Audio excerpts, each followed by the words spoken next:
Alléluia. Amen. Nyaka fumo koda chofifi rema fome. Amen. Yehowa wonko ilolo agbe awo opemawi nenye wenye ha nye mawo agbia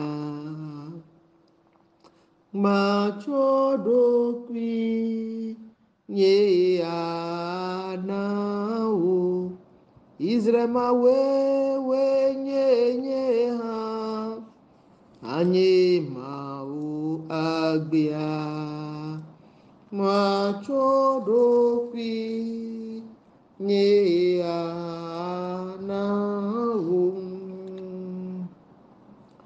Mawu si wɔ dziƒo kple anyigba ŋuti le wo katã ƒe aƒetɔ eyi yɔ katã dzi ɖula Mawu me subɔ me do ɖe dzi me da akpe na wo megblɔ na wo be ayiko ɖe wo dɔme nyɔ kple ŋuteƒe la yi ke nenye ta yewoa Mawu kpɔ mía ta dzɔ mía nu míaƒe zãbawo dzi míegafɔ le agbagbɔ ƒe anyigba dzi to ame nuveve me medo gbe ɖa me biɔ be ʋua nagali tse ne ʋua naklɔ nu vɔ̃ ɖa le mía ŋuti wo gbɔgbɔ la naga akle ɖe mía dzi eye ne wòado mí abe awue ne míazɔ nuvɔvɔ na blukɔ ƒe agbenɔtɔwo le Kristo Yesu Nazaretɔ ƒe ŋkɔ me Mawu nye kple fia nye nuteƒewɔla ye nenye papa mele kpokoko nɔ le yi sia me bena wò ŋusẽ la nagaɖiɖi anɔ míaƒe agbe dzi ke wɔna yeye na mí ŋdi sia ŋdi nagawɔ yeye na mí le mɔzɔzɔ sia me yewoa Mawu woe zɔna gba kple ame ye me nyɔna na ame ta míekpɔ be nava zɔ gba kple mí nànye aƒetɔ gba kple míaƒe xɔ la na mí to Kristo Yesu Nazaretɔ ƒe ŋkɔ me bena wò ŋusẽ la nagado agbogbo ɖe mía dzi be nu sia nu yi ke míagblɔ le mɔzɔzɔ sia me la ne numɔmɔ nazu wɔwɔ na mí le Kristo Yesu Nazaretɔ ƒe ŋkɔ me yewoa Mawu me kɔ ŋutikɔkɔe le na wò ɖeviwo katã ƒe agbeta elabetɔ nyuitɔe nenye yi ke ne ɖo ƒo ɖe xexea dzi woyɔ be Mawu abri katakutu woe nɔ tɔmetɔ do ga woe lɔ tsi ɖa woe lɔ etsi ɖe avɔkpo me eye lɔ dzokawɔxɔ ɖe akɔnu woyɔ bena Mawu nuwo katã nyala kple wɔla wo ke ganye abɔ mavɔ yi ke ne le anyigba dzi afi le mía gbɔ papa mía tɔgbe Abraham Isaac Jacob ƒe Mawu megblɔ na be akpe le Kristo Yesu Nazaretɔ ƒe ŋkɔ me va ena nɔ eme nazɔ gba kple mí le Kristo Yesu Nazaretɔ ƒe ŋkɔ me amen Mawu ƒe dukɔ Mawu ƒe vi mele da akpe na Mawu ɖe mía katã míaƒe agbeta Mawu nye nuteƒewɔla kple dzɔdzɔetɔ yi ke le kplɔ mí le mɔwo dzi eya ta medo gbe ɖa bena yeƒe nuteƒewɔwɔ sia nagadza ɖe mía dzi abe tsi ene eye míawo hã míaxɔe eye ne sia ne nye dzesi nyuitɔ anɔ mía ŋuti tso mavɔ ɖe mavɔ me le Yesu Kristo Nazaretɔ ƒe ŋkɔ me amen míaƒe egbe míedze míaƒe ŋutitidɔ agɔme ŋkeke 21 egbe míetɔ dzi ya eya ta medo gbe ɖa ɖe tawò vevie le Kristo Yesu Nazaretɔ ƒe ŋkɔ be Mawu nado ŋusẽ wò eye Mawu ƒe ŋusẽdodo sia nali ke wò ele kelili sia nahe yayra va wò agbe dzi elabe le kpɔ mɔnana ɖe le kelilia me ma wò mɔkpɔkpɔ la mana be ŋu akpe wò kpɔ gbe ɖo o ta yayra me bia na wò le mɔzɔzɔa me le Kristo Yesu Nazaretɔ ƒe ŋkɔ me amen medzi be manya fi ne le anɔ wo kpɔkplɔ te sia yi medzi be masubɔ wo ɖa wo Mawu nye nane mate ɖe wo nɔƒe nye Mawu nye ŋusẽ nye hadzidzi wo ke medzi be masubɔ wo ɖa o Mawu nye nane mate ɖe wo nɔƒe fiafi si ke ne le fiafi si ke mato fiama le si mawɔ akpɔ wo ŋkume yave aleluya dziɖuɖu ƒe ŋusẽ míesɔ ŋutikɔkɔe kple kafukafu le na wò le ŋdi ya woe nye Mawu yi ke ne le kplɔ mí le míaƒe mɔzɔzɔwo katã me eyi ke mi nye ʋukɔ le mía nɔƒe dɔme ke le dzesi mi ɖo ɖoɖo nyuietɔ ne míaƒe agbe ŋuti eyike ne yɔ miatɔ be Abraham ke ne kpɔmito pali me eye ne kɔ wɔ amenuve ƒe nunana sia kɔ ɖe mía dzi abe tsi ene. Yehowa Mawu le ŋdi ya xɔ akpedada kple ŋutikɔkɔe kple dodoɖedzi me gale ƒo koko nɔ ɖe viwo katã ƒe agbeta bena ame yiwo katã nasɔ ɖe le ŋtitsidɔ sia mea wo Mawu ŋutɔ nase wo koko ƒoƒo katã nawɔe nɔ woade goe be enumɔmɔ nazu nuwɔwɔ. Do gbe ɖa me bia be Yesu Kristo Nazaretɔ ƒe bua na ge ɖe viwo ƒe luʋɔ ƒe ŋutilã gbe sia me bo be ta ma xɔ seblɔ ƒe luʋɔ ma xɔ seblɔ ƒe gbɔgbɔ ma xɔ seblɔ ƒe ŋutilã ma xɔ seblɔ le Yesu Kristo Nazaretɔ ƒe ŋkɔ be sebla ɖe sia ɖe la nɔ viwo ƒe agbedziwo ava teƒe ava nɔ mɔ wa gbe la ƒe fiazikpuia ƒe ŋkɔ to kuku ɖeɖe me la papa be eʋumaɖifɔ na gbã sebla na le viwo ƒe agbedzi be eʋumaɖifɔ na ɖe kɔsɔkɔsɔ ɖa le woƒe agbedzi eʋumaɖifɔ na ɖe woƒe vevesese kɔsɔkɔsɔ ɖa le woƒe kɔʋu me le Yesu Kristo Nazaretɔ ƒe ŋkɔ me gba ɖe gbe ƒe Mawu akpe na wo elabena ese wowɔe wa le keme dzi le Kristo Yesu Nazaretɔ la ƒe ŋkɔ me amen. Nyateƒe Mawu enyo Mawu nyo ŋutɔ lo nyateƒe Mawu enyo eya ta mina miatɔ akpeda dane nyateƒe Mawu enyo eya ta mina miatɔ akpeda dane nyateƒe Mawu enyo nyateƒe Mawu enyo ŋutɔ. Mawu dziɖuɖu ƒe ŋusẽ nyateƒe enyo ŋutɔ elabena nu yiwo katã ne wɔ na mía nu nyui ɖe koe wònye. Yehowa Mawu to kuku ɖeɖe me la me biɔ le sia be bena papa wò amenuveve na dza ɖe mía dzi na dza ɖe ame yiwo katã nye agbetsivudo ƒe vi yiwo trɔ dzime ɖe ŋuti yiwo lé nubabla sia me ɖe asi. Yehowa Mawu bena míazɔ gba kple wo hã nazɔ gba kple mí to kuku ɖeɖe me to ʋumaɖifɔ la me le gbɔkɔ ƒe ŋusẽ me bena míade aƒe ya papa míeɖe kuku nɔ be ŋutɔ nakɔ mía katã kpa le mɔ ya dzi bena dzãta gba kple fli yiwo ne le mɔa dzia wò gbɔgbɔ kɔkɔ ƒe dzoa na fiɔ to wò gbeɖeɖe nu elabe wò Mawu gbagbe la ŋutɔ kɔ mí kpa eye nèhe mí to ʋe goglo katã me kɔ mí tsɔ da ɖe kɔkɔƒe eye mí zu gã ɖe míaƒe futɔwo dzi. Yehowa Mawu nya ya me biɔ be ne va me na mía katã le Kristo Yesu Nazaretɔ la ƒe ŋkɔ me amen. Mawu ƒe dukɔ mawo nye gayra wo ke ƒe asi gaɖu dzi na wo ke medo gbe ɖa ɖe ta wo vevie wo yi ke ne nyi dɔnɔ ɖe yi ke la suivre míaƒe ŋtitsidɔ ŋkeke blaeve-vɔ-ɖeka ya eye medo gbe ɖa ɖe ta wo bena ne wo amegabla nu hã ye wò dzi le nya ŋuti ele se nya kɔ ɖo dɔwɔwɔ me le meditea Mawu la tu kɔ la ɖe ga o le to ʋumaɖifɔ la me le Kristo Yesu Nazaretɔ ƒe ŋkɔ me labe kɔ wò dzimaɖeɖiwo da ɖe ya ma dzi ma awɔe nɔ woade goe edze xɔlɔ gba kple ma ame yi ke ne dze xɔlɔ gba kple amea eye zɔna kple ame kplikplikpli eye sena xɔlɔ ƒe nya kɔ ɖo na dɔwɔwɔ me eye wòbuna tamesusu nyuietɔ so xɔlɔ ŋuti xɔlɔ nyuietɔ ye ma Mawu ƒe dukɔ Mawu ƒe vi meɖe kuku nɔ bena le Job ƒe agbalẽ Job 22 verset 21 22 ƒe nya nua ele veve ɖe bena nadze xɔlɔ kpli eye naxɔ nufiafia tso ya mea gbɔ bena ne wòadze dzi na wò sea eye koe ana be ŋutifafa nɔ agbe me na wò ta meɖe kuku bena xɔ nya ya de ɖokuiwo me eye nazɔ gba kple mawo hã ne zɔ gba kple nu akɔ sɔ kpa le Yesu Kristo Nazaretɔ ƒe ŋkɔ me eye nagatsɔ Salmo ƒe agbalẽ tabla 3:7 tso kukui ama 5 sɔ va yi ama 10 me wogblɔ nya ɖe fɔ bena tsɔ wò mɔwo gblẽ ɖe Yehowa dzi eye naɖo ŋu ɖe eŋu ekema awɔe ade goe. David tsɔ eƒe mɔ gblẽ ɖe Yehowa Mawu dzi eye bedo dzi ɖe ŋuti eya ta yi ke eku ƒe kawo ɖe to ɖe tsiẽƒe ʋeʋewo trɔ do ya o Yehowa Mawu ɖe le wo katã me ku ƒe ka ɖe to ɖe ame aɖewo fifia tsiẽƒe ʋeʋewo trɔ do ame aɖewo fifia Yehowa Mawu la ɖe wo le me elabena etsɔ wo hã wo mɔwo katã gblẽ ɖe ama dzi vɔ ne mekɔ wo mɔ gblẽ ɖe Yehowa Mawu dzi o ye enyi tsɔtsi de la enyi ame yi ke ne dzesi pastor edzi ma to nɔ bena eku yiwo ne trɔ do le famille ya mea wola wu wo eye eleke woɖe ʋea na wa ela ge dze ʋea me elabena ele wɔ ƒome ma ne vevie dodo hiã mi ŋgba wɔ ƒome lo ne vevie dodo hiã mi ŋgba wɔ ƒome lo ne vevie dodo hiã mi ŋgba wɔ ƒome Mawu ƒe dukɔ Mawu ƒe vi vevie dodo hiãhiã le nyi gbedodoɖa womewɔna ƒome le gbedodoɖa me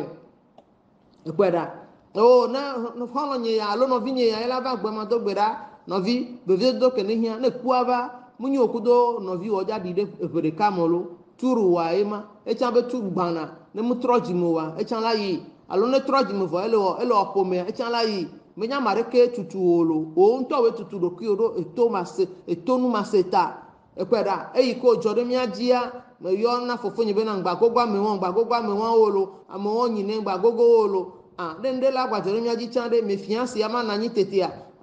o tati oroko obe o ya yo sivo azema tele yo mbe o tesi otoro santana zetobe ya wala wona yesu mo la si o wa eyanti amele kokoko na ma wo lan dikanya ya be na mi agbeti vido be vi yo no lo ko nsoso to ma o gbogbo kokogboa mi zon le nyame nya ha ba zon ba kudomi ne mianyi jirudu pensen de miabe futo katanji ne mia trozo amebubu sans le pomeme le Yesu Christ Nazareth pon comme ongo de David pe mo katanji ajine e la benu kata e la bena Yehowa mauli pli hafine e mo wona jeji na wo ne mo ne nanyi kudowa owe la ochachi tutugba la tegogo ma wo la ho Kristo me aho Kristo ba peto ple de la ene menyi church pe nyayo hallelujah menyi ho manya cha pe nyayo bobo nyenye pe nyayo nyi ma udona medo jile me mo pe du ko mo pe vi me nya nye kemre to no ada se didi do le nye me ko so do nu ya ji o da se didi gede wo le bo nye me so do nu ya ji o nu kata e la bena da se didi ma wa na si am be edua togo menye lomo togo la bubuye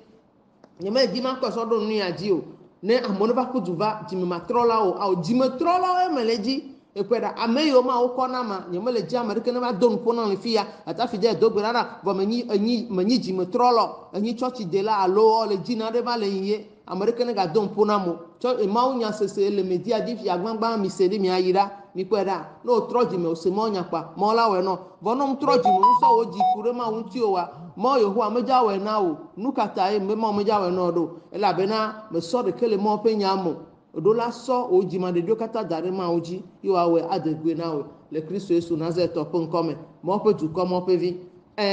ne Somme 37 verset 5 a chowo mo glede Yehowa ji eye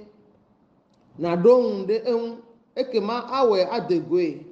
ahewo jojo nyenye adego abekekeli ene nukanti ma ola ho jojo nyenye adogo abekeke do miape jojo nyenye budemi miape nutepe owo budemi ne mimva ma ugbo wa aminu via magate na bena siala ga asumi asio nukata e mia tokle mia no oho miape jojo nyenye le miasi yo kom so dare mogogloji o kom so dare tepe yo mejebe mia no wa mi le kweda fifia ye amovondi o titere mianti la yeme yo lo profidomi chope jiome ke va o lo mi gba klope no le salmo pa gba le tabla de vo veto ku ya mene so ya ma tompe nyanu ekweda amemo keke ba onyimianto mebo pomotowe amede ko mu jesi o amate wona de pekudo amede ke mu jesi o surtout mi hona nu gbegbo chora mia no gbo do be podon me mi emlo okweda mi no pa no o jimi vo o dami da tajo le sinami o le nami ano mi le mla nyukudo mi le fongwa kudowo mi le dadi do kodo wanti o le sinami mi le nyemi kodo wanti o le jiramido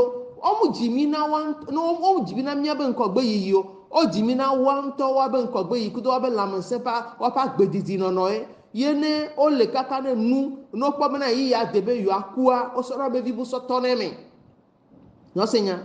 nukenti o so na be vibu so toneme do o le wonu ya so blema ke ya momunyo evegwancha le nyibena nko le o so de ba pagodia eno la so ngbeble dare moji no yo la vede ne Yesu mla si o ne church la siwa o la no funu o la no pefu kakaka pam evi o ko je o la no kuno pam evi o mado tanao pam o nto la baku o programme o dare vo munyi o voke mo hune abanya nya ya ne na nya zonzon na gbogbo be na de ye no amekebe nyi o ye to amekebe no family keme tolo gbogbo kere pro family ama edo la so oji ma de dio kata dare ho ama oji olora ho nu tefioncho ya ma bo le Job 22 verset 21 à 22 pe nyanu ye koe nti fa fala na gbem nti fa na mpa gbem ni Kristo me no no le nya te pepe gbogbo me amekene jesi ma wona edo ya ye na na be nti fa no na me apa gbeme enwo ma no me ni church yo jesi ya nti fa ma na gbem na o papa de pompole ni nam eso alo ni soe papa pompolo rambe na ebe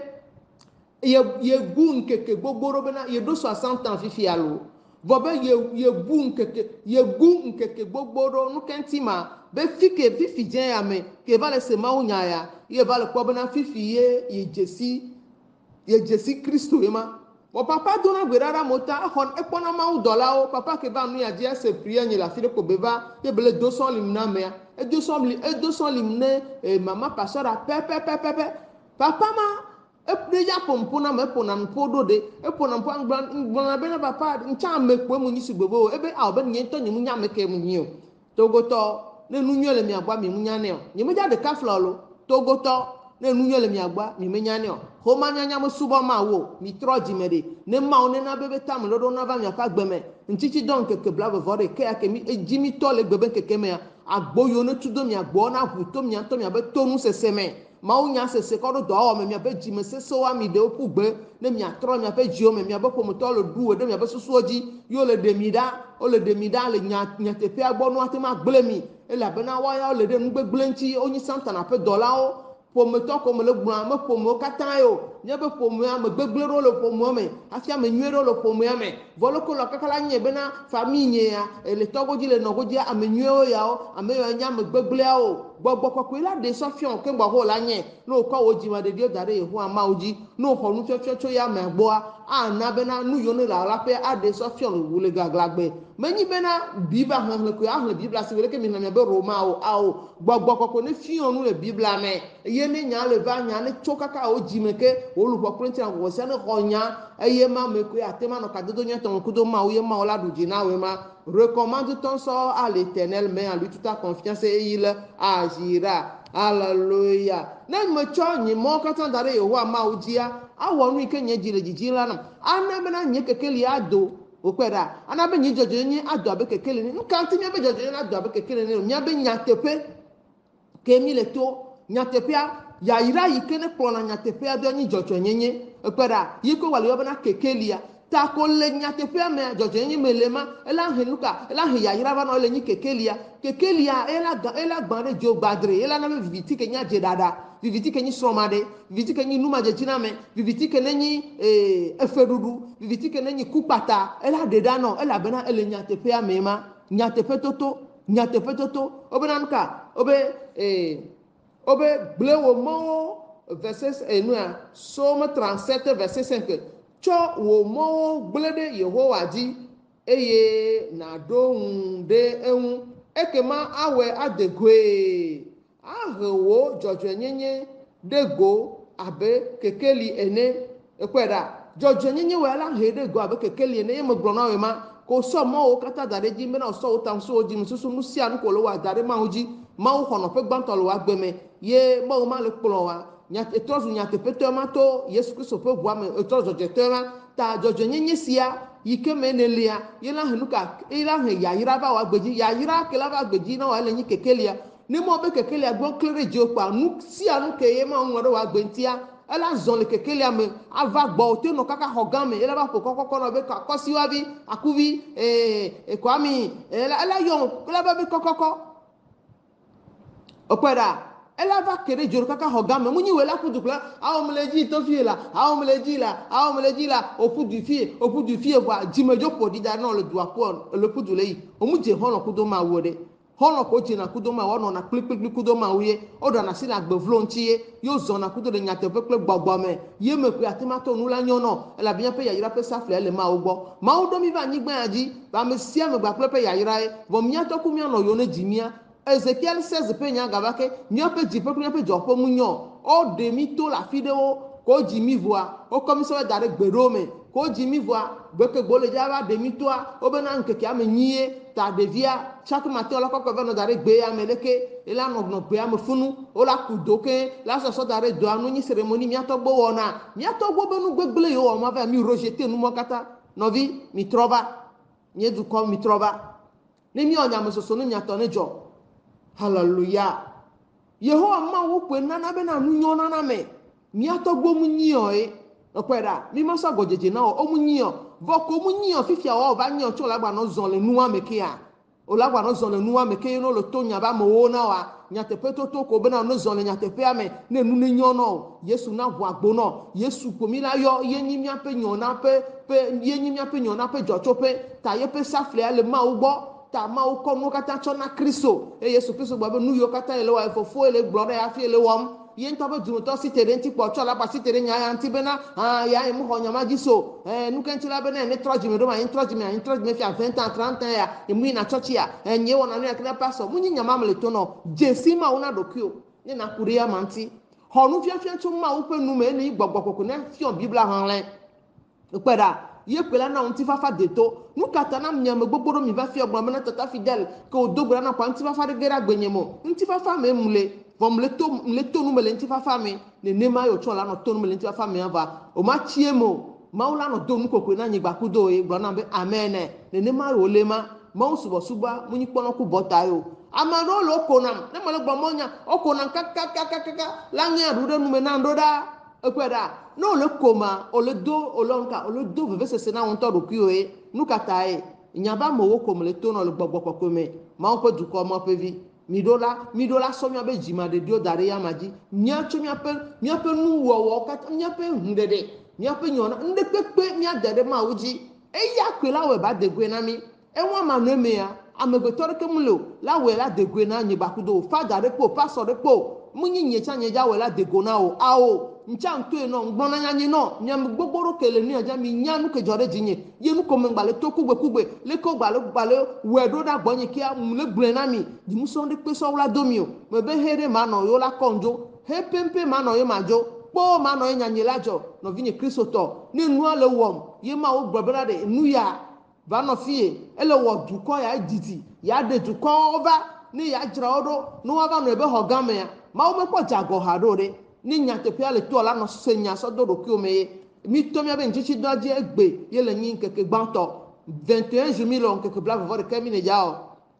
ta mle do gbe da de ta obena ne le senya na ko nyi holu po kwenti na pro gbogbosia ngba senya ko so yin ti na de do ao enya ko nyi holu bo won ti na pro gbogbosia e na ku ebena nu si anu keye ma won ro wa gbentia o la pe ojue amoro lo pe ojo be o gbe ya mi le to kakada mi disalo o tata fide mi ya fi o ya amo be vi o me jedoa o jedo grava e do grave ye boko no be vi o jedo e o be mo akoko vi gbogbon church de polo num je catholic ko mo akoko so yo yin to ko gbonyane o gbonyane mama be na ye be jaje ti abaji ngba le zonre le jaje lo fun ba to be na o ba akoko se gbogbon church to de pe gbon be o gbe do ra focha ni ma ye be o ye to yo to gbe le vi agbe o de vi abe to gbe okpa papa be ngba koko be bi so yore amede va so nyono ale hanu kaka be yo yiro ni ode nyono ale hanu kaka be awo enyu su ajo gbele ke yawo ma yo so nya numero nyi sona ye mso gbeda dona de via egbeda m dona de via le kamezere ka nyono ayo ye be ne so be du silo dare de via dia de via fon zereka ndo gbeda ne le kame de via fon okweda nyono anko kwa njesi de via njesi famia nko kwa ke de via fon zereka nukejo nso ava kwebe ejijo nso kaka ye nyona be mama re dogbera be mama kema ebe yi ntone be na ebe yi gbenu parce que nso aboko no gan de ka be yin ejesi nuke amedo toko so nko gan da ro ko jibe yo yin pastor yo yin apotre le duya me enya o enti bele gbulero nye kunso amindo go po nye mu jesi nso mu na nde pe mdu po no vinye so o jimadedi kude ye wa maunti ble wo nu kata dare ya maji bobore kristo pa fote ni na bena de nuka agba pepe kene le ji o ana oju na o nti fafa de tore anome o honu so to ya me agbo ya me kwe atemato ye nu anyona o ma no me na de ke ma nyona o gbeda me do na le kame de via fo nu so ayi kaka be ka fa yo nuka be o ba to na nyona be a o be nyonu wa ya ye be via mi so e be via so ne e kame mi no ebe tata fidèle mama awe dogbera na vinya pelo o vinya mso no kugbe agbegbe se a eno achabo ye be via ye so na mlo nde pepe ya enye ko ba no polo ye no na kame kudo de via mu yiwa ba ho me ko ya ni me yipore mi amodo mi le ni aja mi va kaka mi va gbonye la peme vonu kanti nu gbegbele ya ko mi nu gbegbele ke mi ato mi ba mo lo ore mi antia e gba koto ba lo mi ke mi ato mi troji me fo me wo wore ewu na me ye mi troji me ekweda nyeme jesi de via beto nyeme jesi no de via so nyeme ku ekpore photo wa so roda me ekweda vo be dogbe ara de via fon eto abiji tutugban ya be nkanti egbe ekweda do ato am toro be boko no gan re ka be yin le duya me eto ave dogbe ra ka ke be kpo be na ebe wo ebe boko be no akpo be na ame ya nya buya ebe yeso ebe bia so na ba me nyi ya ma o ba me munyi nko nwe joji na so be na ma kpura megbetoro yin ja kpura megbetoro pedo no we ne munyo ala to no be munyo joyi fiko le ya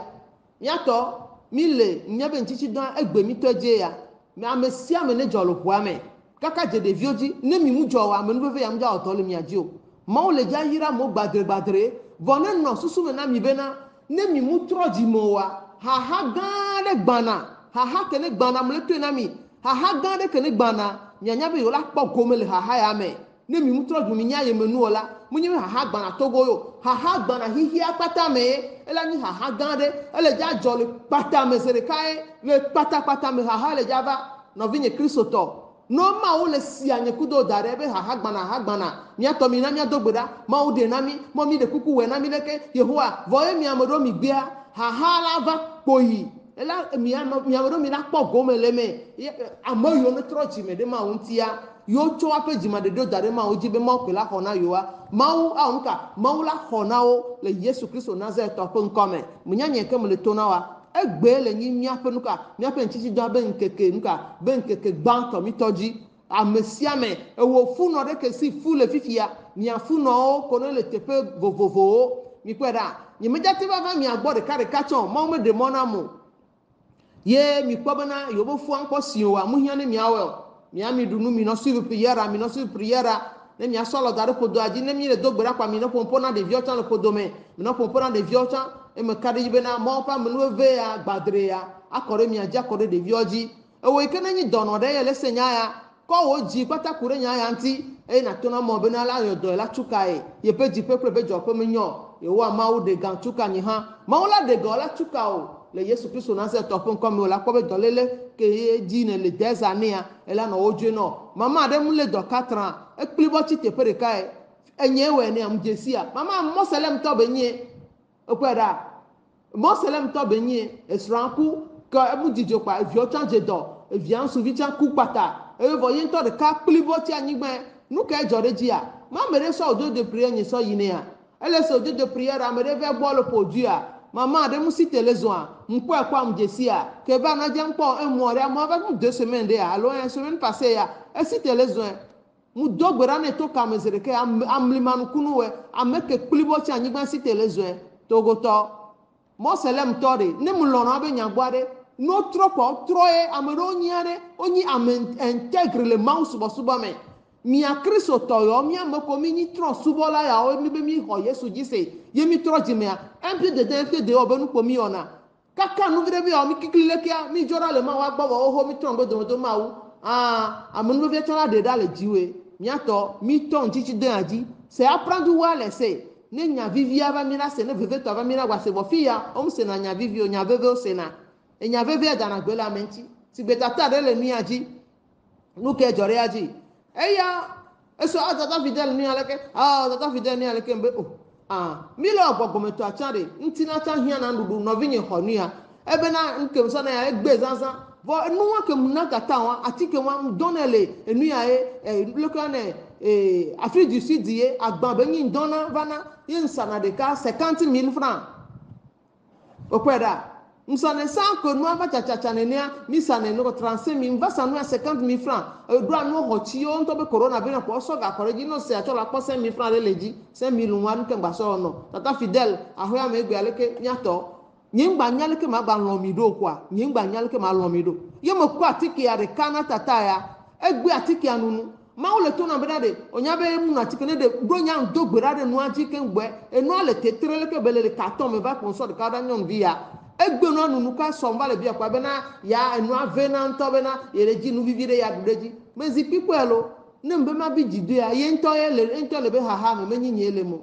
ame etsã va ti so ga be dre wa obena ne ati so ga ne nɔ wo dzoe nɔ na te sɔ afɔ sɔ ɖokui so va fɔto pe o be awa o ŋutɔ ye tata fidèle mu kɛyɔ ɖe ŋtsã me le to nu me gblɔ tɔ nye vi tukui ɖe na mi kpɔe ɖa mia ŋutɔ mi sɔna mia ɖokui sɔna dzevi bebevi awo ŋgbafa vi o la mi sɔ mia ɖokui sɔ bebevi mi kpɔe ɖa ne be ya nɔ kristo me alo ya mawu ne yɔ dɔ ye alo akpɔ katutu le kristo me alo ya zɔ kudo mawu yɔ sɔ ɖokui sɔ bebevi ya mawu me dza ke de me na o mawu zɔna kudo kalẽtɔwe o la si mu kplã la le nu sia nu me atike veve sɔnɔ o la xɔ la nui atike ne gba vena tsã amewo nu yewo mu ku o ɖe o tsɔ la nui la yɔ dɔ we mawu ba me la sɔ nusɔnɔ la dɛ ɖe ya miatɔ gbalɔ nu veve mbe de ame ɖewo mi le nuya dza mi gba va do nuƒo na mu ɖo mia be dzi ma xɔse ta o ne o va fi o la zã xɔse ye ne me le xɔsea me bliba mawu le sɔ nu le nam ze ɖeka be xɔxɔ na vinyewo ne mi le kpɔ dzidzɔ nyi hã nye dzidzɔ kpɔkpɔ vɔ ne mi gbe mi do li aɖe me da ɖia ye ma le to na bena kpɔ nu ke be wɔɖa kpɔ nu ke be wɔɖa eve na nu katã ye ewɔ si be bena mi mu le de bubu ma ŋuti o nene mawo ba me la sɔ nusɔ na wa bo ne zã wòla gade na da ɖe la va nɔ mawo ba me la va nɔ bia la be be ye ŋute nyuie bena enua ve na ŋutɔ ele dzi nu vivi ɖe ke ne ya ɖu be nu ɖe tɔn ɖe ne woɖui vɔ akpa nu me vivi nana me eya nu ke nyi nu mawo katã efe ɖe me ɖu domi ɖe lɔlɔ ta meɖu efe ɖe domi ya ɖe lɔlɔ ta ŋɖu lɔlɔ be fe do ma wo ye musɔ le na mie nye mu dzagɔ na mi o ɖe na me ɖe be la zɔ kudo mi le ŋtiti dɔ ya mea ne zɔ kudo mi le nyateƒe tɔ me ne miaƒe agbeɖo anyi ɖase ɖiɖi ne mawo na to miabe ŋuti nyɔ kpatakpata mbe haha gã aɖe gbana xixia katã dzi haha ya yi ke ne gbana xixia katã dzia ele dzadzɔ kpoyi ye nɔvi ne wo ya mu le do ebe gbe ɖa se ɖeka yo li aɖe me da ɖe ye be trɔ zu eni aleke be trɔ zu tele ɔ le kpɔ yo mu le bu susu ɖe kpe le me be ya gblɔ nya ɖe kpe na mawu ku ɖe eƒe agbe ŋuti o yo dzo li aɖe me da ɖe be ya ye enye ya nɔvi nye kristotɔ enyea mesubɔ mawu lo bɔbɔ nye subɔ mawu ye xɔ nu le mawu gbɔ mawua elɔ mi gbadre le kristo me nɔvi nye ne me kɔ wo dzima ɖeɖiwo katã da ɖe mawu dzi o mate ma xɔ nu nyɔna me so mawu gbɔ ɖe ne wòle eŋpie de wɔɖa mate xɔ naneke tso mawu gbɔ ɖe ne ele yi tsɔtsi avɔ yesusu mu le mawu be nya me o vɔ tsɔtsi ko le yi be na fada ye fɔfɔ nye nyi fada nɔvi nye nyi fada alo tɔ nye nyi pasɔ gã be vi mu nyi eŋtia nɔvi ela yi tsɔtsia ya pɛ agbeme be fula de o ye fada la kpɔ medza wɔ na o pasɔ ke ne nyi tɔ ke ne dziwa pasɔ kudo viawo meme la nyi ɖe aba dzia ɖeviawo mu le ɖevia azetɔ mu be sɔ nu tsɔ ɖevia dza wu ɖevia mu nyi nya nye le do gbe ɖa ye mawu to na bena ɖe do amea be wazapa me doeme to gbea ɖa leke do ɖa leke mele do ame be reketi ɖa ye mi voa mi nya be yewo vo ŋutɔa pasɔ kudo viawo me la nyi tsɔtsi ke ye pasɔ ŋutɔ hu minisera me tɔ ŋutɔ tsa kudo pasɔ ŋutɔ ƒe nɔ mi be ma to nya na yewo ya enyawo le lo pasɔ be vi le dzaku le pasɔ gbɔ va pasɔ mu nya leke la wɔ lo pasɔ mu te le do gbe ɖa lo ɖoa ekɔsɔkɔsɔ abla ye tsã da ɖe eyi bibla sukulu apɛ vɔ me yi ɖo ye ŋutɔ be katutu ŋuti o eyi ɖe nuka eyi ɖe ye ŋutɔ ƒe nuka ye ŋutɔ ƒe nugbegble wɔwɔ kɔ ayi yeme nuwɔwɔ ta ebe yi bibla sukulu abe nya mawo be nya ɖo mi se mawo nya be ɖe ma mi se ne miakɔ ɖe le me ne miakɔ nyi miaƒe luʋɔ ƒe ŋutina gbosia ɖe ne miakɔ katutu kple gaɖeɖe le me mawo ƒe dukɔ mawu me nɔnɔ ɖe tsatsa wɔwɔ ye mu nyi bena ŋdzesi dzesi yewo tata fi de la wo nye yɔ mu nye o ŋkɔ be vi fɛn me o te nyi nɔ nye ke ne dzima o wo dzime mlɔ ko do me lo ko dzima o nyɔ ata ɖe dzi nye o lo o dzim nyuie ɖe o na ma gbe vɔ anye bena mawu ye ka nye anyisɔ de wo ƒodo me etɔ yi ke ne dzim de mawu ye ka nye anyisɔ de wo ali to me vɔ keŋgbɔ mawu ne ɖo va anyigbea dzia mawu yehowa kpɔm to miatɔ be abraham ke o yɔ be ne dogo le tɔ ma ƒe mea mawu kpɔ nye hã to abraham ƒe alime o kpe ta abraham ƒe alime vie menye le gbɔgbɔ me eya ta enɔ ɖe ke la dzi o etɔ ɖe ke la dzi o vɔ la trɔ va vɔ me kɔ agɔmedza bu le ŋuti wa woabe fiƒode ma ɖi ŋuti o kpɔ gbe ɖo elabena o ŋgba nyi wa tɔ waya o nyi nuka envelope koe ne nye haleluya ye mawo kɔ sɔto waya wa dzi va anyigba sia dzi ta gbɔgbɔme ƒe ame yi ke ne nyi o le gbɔgbɔme tsɔtsia dzesi mawu le nyateƒe kple gbɔgbɔme ne mawu tsana zɔ va kudo le gbɔgbɔme ne mawu ne kɔ sɔ kpã eye nye tɔ nyuietɔ yi ke kpãna mi ye wòkɔ na mi sɔ fiɔna glikpɔ gãgãwo ye nana be mi zuna gã ɖe miabe futɔwo dzi eya ye wɔe na miatɔ be david aga wɔe na anyigba kudo le ŋutiti dɔ ya me egbe yi ke mi tɔ dzi ame sia ame ne dzɔ le ʋua me mi se nya miakɔ ɖo dɔwɔwɔ me mawu ƒe dukɔ meze ɖeka ko mawu dɔn ɖo ɖa mama ɖe gbɔa mawu dɔn ɖo ɖa mama gbɔe mama ma fifia ɖe mawu tɔna be la trɔ be ŋuti nye enu ke mɔ be yɔ ne mawu gblɔ na me ke mawu gblɔ na kpa gblɔ na fre yi do seka bena mawu be dza nia na me ya leke mawu be dza nia na me ya leke nyateƒea mawu wɔ ne mawu mu wɔ na mama ega ele dzi ga la sɔ sanu ye mawu mu ne ga esɔ le sanua mawu ne ga ebe yele nukɔ yele groupe de prière o me le yele whatsapp vovovo dzi le groupe de prière vovovo me va règle coupé na règle mu le va na yo nye ya mawu dɔ me kafo eba ƒe me ke me ɖo teƒea me gbɔgbɔ si dzo nenema subɔ na mawu ma règle va na nyɔnu ya ele passé règle fifia jeune dame ye be nye règle ŋdo la coupé ne yɔ ɖe gbɔgbɔwe wɔ ne vɔ mawu tu kɛ ke ma unya bena ye na bena ehungbebla no to lenti règle ba na evoa nuka evoa règle wa be mava ezanga kaka ye na bena na de kem gbale wasio ezanga le nuame voa comme jesia mu o un mois de no vi ke be va nu aja mu o un mois de amereji be temi be mi de gitela wa so imoji baba no tonwe ejie yeji mi to wa ma udon ro de gbo mu ye ba home agbogare hune ma ngba ne ga fifia bana no so no sanwa enye be ko gare konta jinea mu ko gare konta jinea no vi no to ba na ma ntan so da na me e won mu nye be ko gare konta jinea ke ma ugbo na be la we ne ma yifu no pa mu nye be mo ja onde ne amoro keke wa be fiose oreji amoro keke wa pe ho o changer bureau na me dowe ma udon ro da wa gbo e menye kwata mana gro na wo ya ikene nyi jime sela jime matrola amo le kaka yo vo de pani bandie amo gba be tata fidèle wo nu ya le kena bo ma wo ye la wo nya dogbere ma wo mu le we na wa amo do gba na yo be do me akwa homa de tona me do homa tona me do vo homa mu tona ye ya ore nu kata e amenu be gbadre leji akpagbo be na eso ye be jikude nya kebele selefi yantiye ele te per ka be da di do la sofu nemile erele kudo mi ape jiwa enu manyo na mi ne mi va fie ne nu anyo na mi chan mi abe gbogbovo la to gbule na mi do mi jo mi abe jo gba jo ra le ma wan tita gbogbovo la ola gba gbule na mi gbogbovo so fiko gbogbovo to keye ma winya le ji po va nyigbe ajia no po mi amegbeto mi do agboroji ovona na mi nyanto mi aba mo e hone do aro kweme yo telegide na odo na mi agbo ame ona noa ne munyi wonto ame de famille o le togoji o la nya ame de famille le no papa goji ame ona noa Kristo to ikebe ye jibena ya no mo be hogame do wona chacha klipae yo sina mu plan la yo gbena no le nouveau gbo voilà non na tere futonanti futonyi santana e ya la sira le ncho santana ngbo vo benya nu kenti santana ne pomie sina la le mianti do ne be ne pom le gbo wa la sijo vo ne be ne le gbo wa no le nya chama jo la no gbo ye mi troji me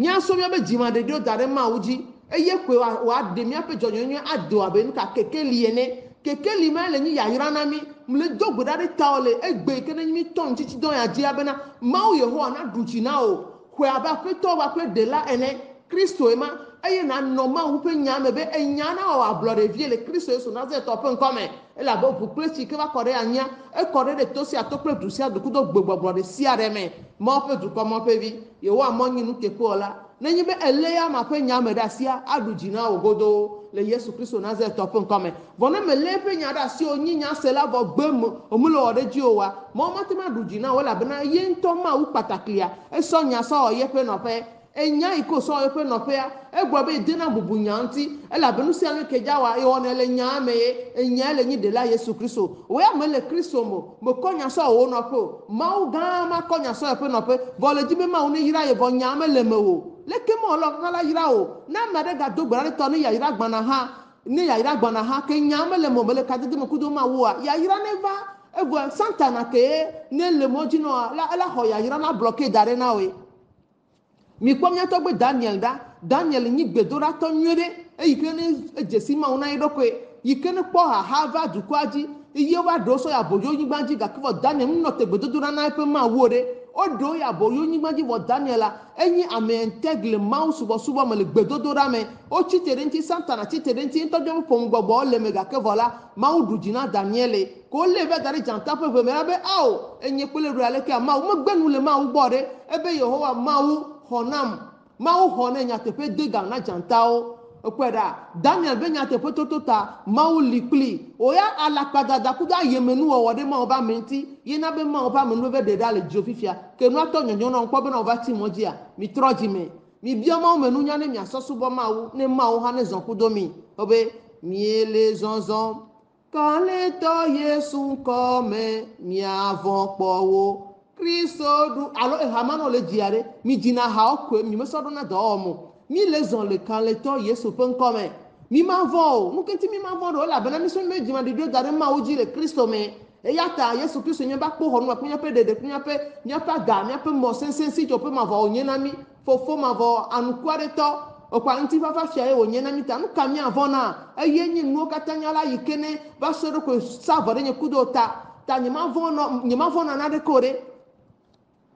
mia von kpowo Kristo duku jinami mia mo popo leti woda apetona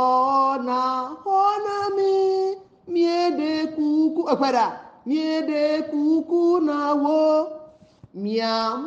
be mo popo ele ma ujida oh apeto miede kuku honami kemi le zonku de vole nyate pepe gbogbome mi tu pe dimade bio daria maji mi pe so made mi le so pom kumene mi pe vi maji ele pe nkume mi pe ngogbe mai ya ele pe nkume yehu ama we na enya be be pomoto gbe nu le mianti vo kemi bu Kristo mi va ye gbo ye mi le zon mi su kan le towe ma ne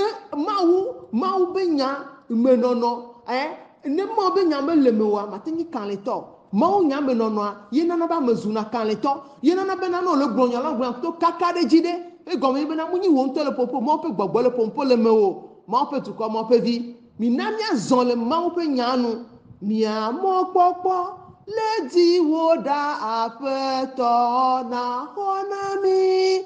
opera ne honami mi de kuku dede ku gbedodora ye subo ma o récitation honle mo subo ma o mi atogbo honle bayi nu ka opole me fipode poso dare nami ye mi ba ho fipode agbale meke mi di mi be vi o dare fipode ameke evinye ya va chava hle ya nam ya ko mi hle na ya kaka gbo ku ba ye ya no vi récitation ma me de hle dare biblia ya gbogbo kokko evanya mo pa mo yo ngro biblia dare na nyi bakudo mi tati récitation hle ne mi ale biblia mi hle okweda na nyi gbogbo me pa me ne mo be gbogbo kokko ne fionu ngbagbo be na biblia amunya mo ngle dare mbe gbogbo kokko evanya mo amema ikene ngro numa dare na ware e cha ngro kudo be nunya mi tati numa dare récitation mo dare mi ngakure mo amere mo kuna chi nuvo mo obena nu anyi mo goglo mi ngba zonjo mo bena re mi ngba data gunanuka legbare ko mi ngba subo na de kele ikene le sime ikene le etomo ikene la nyigbe adi mi ngba data gunao ayi kwa data guna petata ma ule funu mo kata ekweda obena re mi ne jesiye mi ne komi ape jimade dio dare yeji eye kwa awe adegwe na mi ne da si togbe konunchi ni mi akure ye nti be ye ma wo de ya we na mi nti echo Yesu so na de miata Yesu Kristo ba chero kwe danyi na nyegba kudo opu onyo kene o zanwule nti o grobetis ne o so gata gbaje ma o potaji ne hafi so gata gbaje so okuku so chone no vinye Kristo to miato ku mi no we ya ewe na mi a mani wa ya nu ka ona mi o promise le disala saro me le ro mi nyore miato ku mi no promise le disala saro me nukata ela bo menyi fiko onya ye mo le ye gbegble ame enu yibo ame ye ko promise le kaka kojo be biore ko ti be biore to be zipe ya to be to gbe to me dogbera e mo ne tu do no yo nko nye ke ba gboka be vi ya le ke ya gbogbo kokko be to na je oji mo produce na gbanta na me gbenu le to gbe konu mo gbo me gbenu le ruka to gbe zipe mo keke gbo wo pe fipo de ne tro na mo ko gbeji mi to trota ne no oji me dogbera lo me le Kristo Yesu na se to pe nko me le mo pe nyanu ekweda ma o pe nya e la fi si afi no nto se ko do o me ma o la tuka automatiquement afi ma o la tin plo drive na akplo so da dem yipe mo due toji be anofuma na kwa katukle gade de ne me ni nyona o mo Yehowa wo na yo katan bore ke gbonu ba fa me na wa o lo tata bo ne jongoli dudu ape eso mi de enyi so mi ba mi ele ke ne ye kwele vivi no o le yia no vinye mo ko mo ko ke dare ma uji o nyami gba yi na ba o ya o nyum jogolo mi be garo na mi chaque fin d'année ya mi ato alo mi ato be gare ba na o mane na mi ya e vo nyam be nyima ho bo no sokpere wanti e yi vo ema elemema no yo nko wala di nchi o la dogbera o mu ja po ndepo rien ma no je te le jume na o no vinye me benuka rien ma no je te le jume na o ne nema ko na no ano yi mema ano ne ma no yi ano ha pasowa o me be pasa na ma nya ba nyam ke ne de jola an cham le seyelo mom jolo we na mode fika e won to ne joso fika ojiole nu ke ne gbalo o ma obo tu no bu no dasire nu monti no troji me a jime to tro he na me gogo na ma wu no ofu Kristo me ba peto kple de la yo le nu agbele nyanu yo ko nya so nyi wo no pe abale ke mo cha ko nya so we pe no pe nenia ye la na bo la te gogo mo be fiosi pia ye ma u pe me nu be kene le fu ma di fola me la no ko de wo lu bo kwenti na gbogbo sianti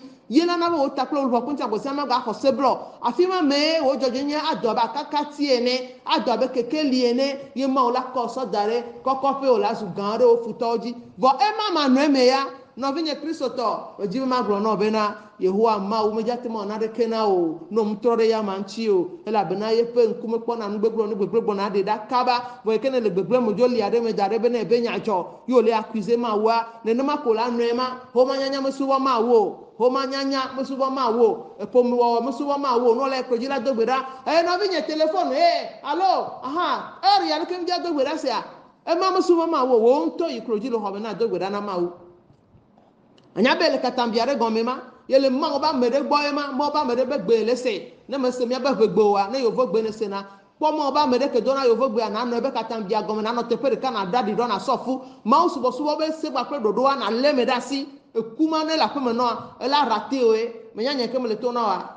me nyanya ke me le tona wa leke me yina assemblée de Dieu me yina volé que me wona le mieux church do me be me yi ha me dadaro am simple ko me yi me bana church simple ko va me no ma o be nyeme nyo nya ma o ye cham nya gbro ko ne ma me ga hia o ko no ja wo nde le church pa me fi o na enu yo ja wala sanga musana nu ye musana 5 be nu la siga me o ko da musana nu o e mu enu sasa jona jina da aya dudu wum kwa o ko da ta no ja onde ne mboga de kwa msoba ina se be na nyinya na no ne voga me ke ya ma be gbogbo ele vanya ne nti nyinto nyeme nya mso ina nyimu regretter na chon je suis mnia me neutre pour le ye me ma auto dujina nyeme na kpono vi de kamyo be passo apore nyemu be notere ku ne passo enye ya ponda enye ya me ya be vi munyilo mleba toti alo enye ya se a nyemu na passo apore vo mu wone na mau po jinyeme la menu ve ame mau po nka benare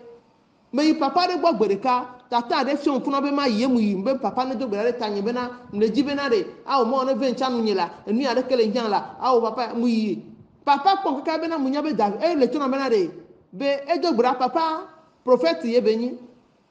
pa mu ifuna fi a o video von munyi fifi be nya yo papa ko le tona be na mu be onya be na David yo nyina ma wa ebe onya be David yo nyina ma wa be David te fie nyinya ko ke papa bu ambie bo papa David enyinya ko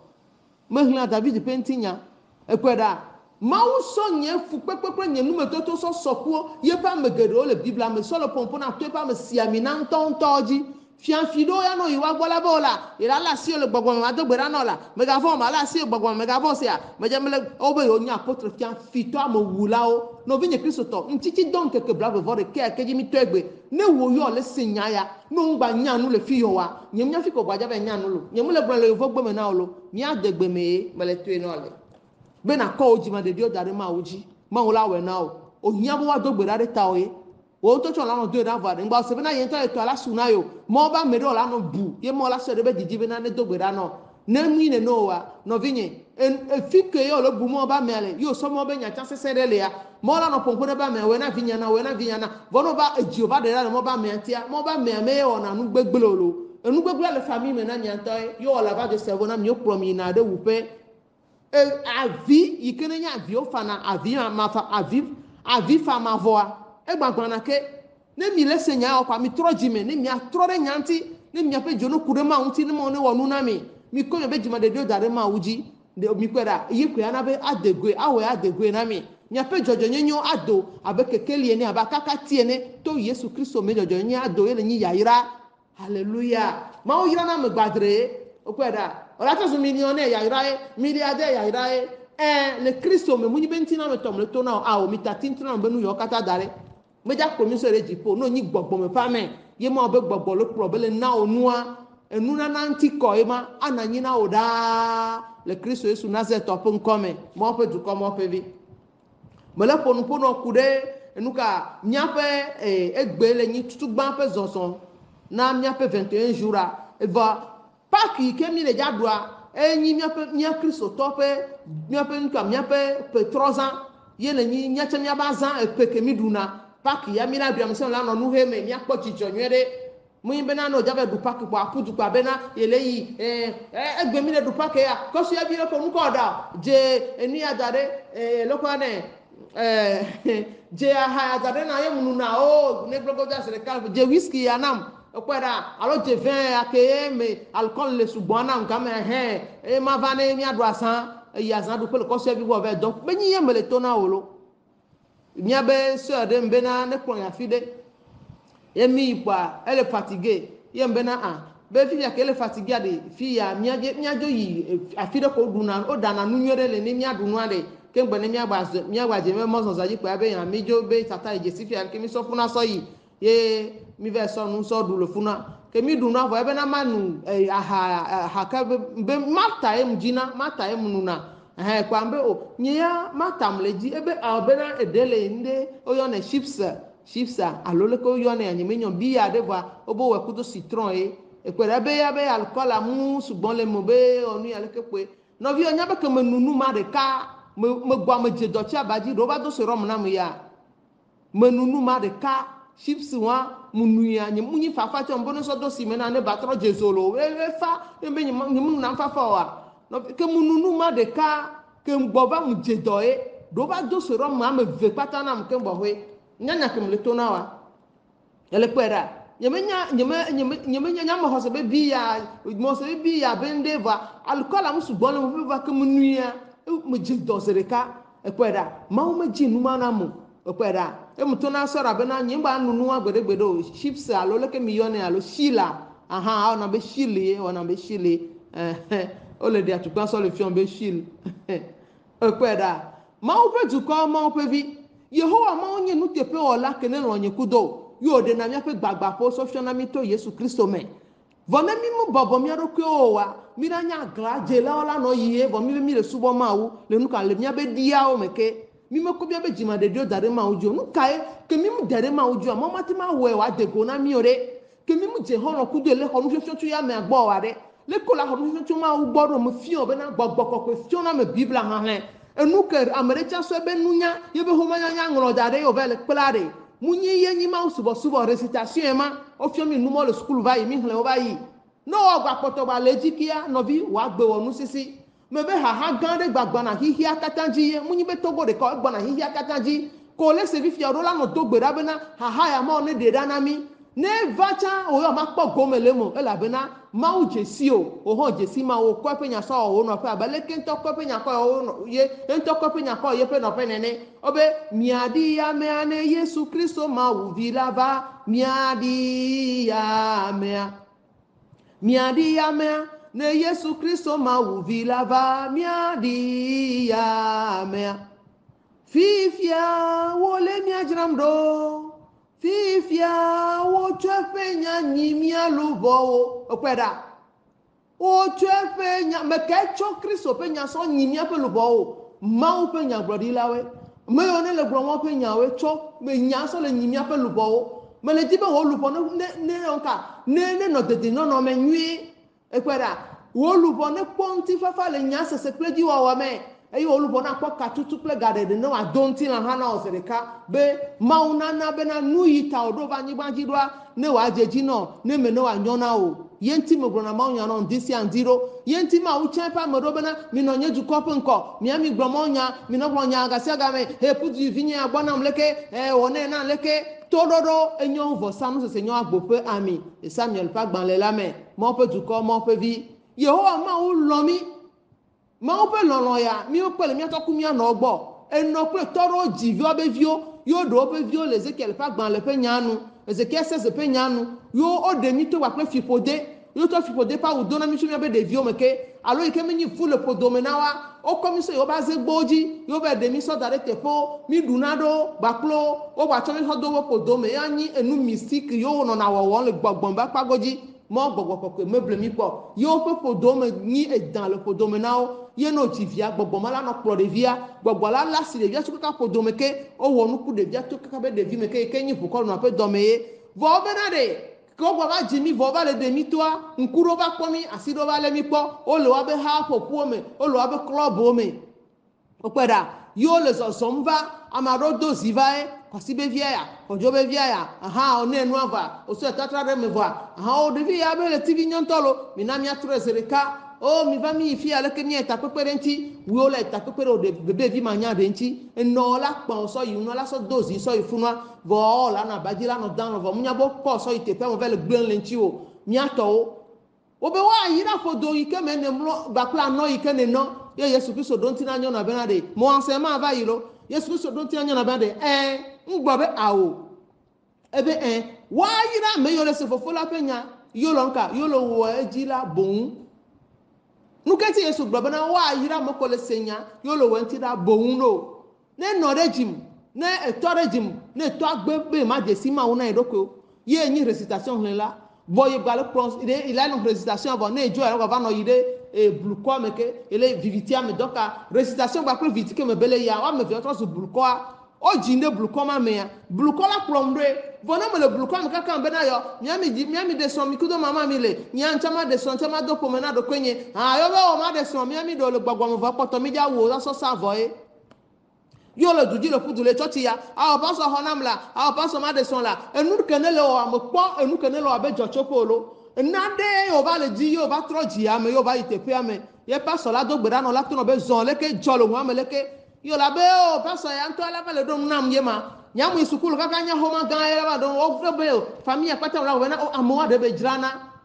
no ba me de jirana me ke ne je tugbele ye me ya yo ye o lo gbonya ne begbe ma o ebe yo nka o le jira de jinyin ni o nka yo opera ne wa mo jo chetugbele mo eme jo yin tombo blanchi no eho eme jo yin tombo puri no opera eme jo podi no abe santa na be gaze menene mi se nyanyere bo yo bo le jira menyi ja jira mo de abu na nyenye nu ma nyeme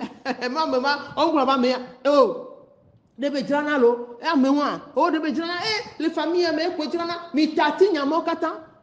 kwa me anyore bena de yebe jime ada me kai onyi menyi jajire mo bo me titi nu manyae mi bioma o menu nyama o ne nami ne mi asokro mi aroko ne pe nya mi akwa pe nya so o pe no pe ne ma o mu nami e pe nu ne mi mu bioma nami o obe mi bio no wa nami popo avu le jacques pa gban le mo gba gban de fun ba me sa me kele ji nu nya ne bio wa ne fa le jacques pa gban le me no vi Kristo to obe na mi bio wa na ya le Matthew pa gban le me ekweda ele Matthew pa gban le me ona be Matthew 7 ya alo mendele ke Matthew pa gban le me nyamale mi bio wa na mi popo avu na mi ta no le popo aja avu no ko hu no ba ko ja do ho ame obe na e ho ya me ya ese ya elelo ho ya me ya ese ya elelo mi ano alo mi atobe na ese kudo dodo ya ele ho ya me ntia ko popo hu no wa no va ho ame ya ola na nyipo yo va dana kon le ho amo on va on atire le ho amo on va zuna me le ho amolo alo mdo na ho ya me wona nu yolo ese elelo o se mo be hwie nse ko va edempodi ke me yo le vivitia me yo galezan ola do to ye nya menu be ke ne jona la mi amrojia do to nya nyere yenyi ma ba menu be de kino na miaji okwera ye ne mi va do ma wan mi va ho Kristo apeto pre de la mi lesenya ye be jo le trodo nya me vokpoa zande kwa bo mi ba trotro na po mi gbogbo plona meda le nuka nya te po mi ko na de vivitima akpro awu amra akoda iboso iche yema amado le pomedo me gon yo le wuame amado le be pomo me vovovo le togoji le no pa gbaji yo le wuame o una nyonu de locha nyonu de voucher o na nusu de voucher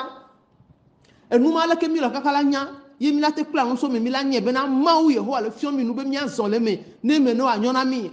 akomi be jima de dio dare mawuji ni mi anya nu kenele jore mi ajia ye ni mo so dara firia avona mo ba me ma avona ma ututugba abu mo pa me avona mo pa me be vona o ne ya popo na kwa we mo ba me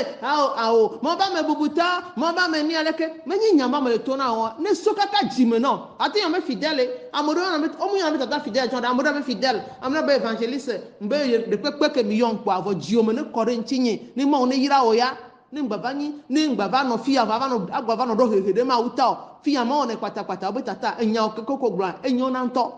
da se didi do le mi amodo mi le ni aja yinti me gobe nyima so do enu amedo de mi ba gbe no uta muso na do na mo be boss me de kare ko chance no se va patutu obe yo mama se va kontutu o ma ulo odolo o mama nya ya ne o so do media dia no so do ni agia na mo se ya amola ba togola hu be ya togola hu voa mauje similo hallelujah mau pe tuko mau pe vi nu ka jine le fifia ko jima de dio dare ma uji eye ko awe adego na o amegbeto de pe nyawe na o opera ni ma o damede de nko na o amenu bebe benyiye yo dere nko no le Kristo Yesu na se to po nko me o mo pe du ko mo pe vi nya be jio ne onuka ne kure ma unti Somme 37 verset 5 à 6 enyaya nya to be David pe nya David me gba lore nye kudo we egbe ami note le mo pe amenu bebe ya me le ben blen kokko pa gbo soso me le mo pe lon de to ma me le Yesu Kristo na se to po comme to bu ma di fola me be yebe boa le tinami klo nu vora le mianti yemi le gbona ma obenade nyate ni komia be jima de dio dare ya mati be ye ko awe adegonami mi le kokoko na bene nami ma omenunya ni wa na be na de miati ma honu so tu ya me gbo ye enunya e ko namia nya so se nu so ya gome azon le me bena nya me to volo po me ame mi be awo amoro bena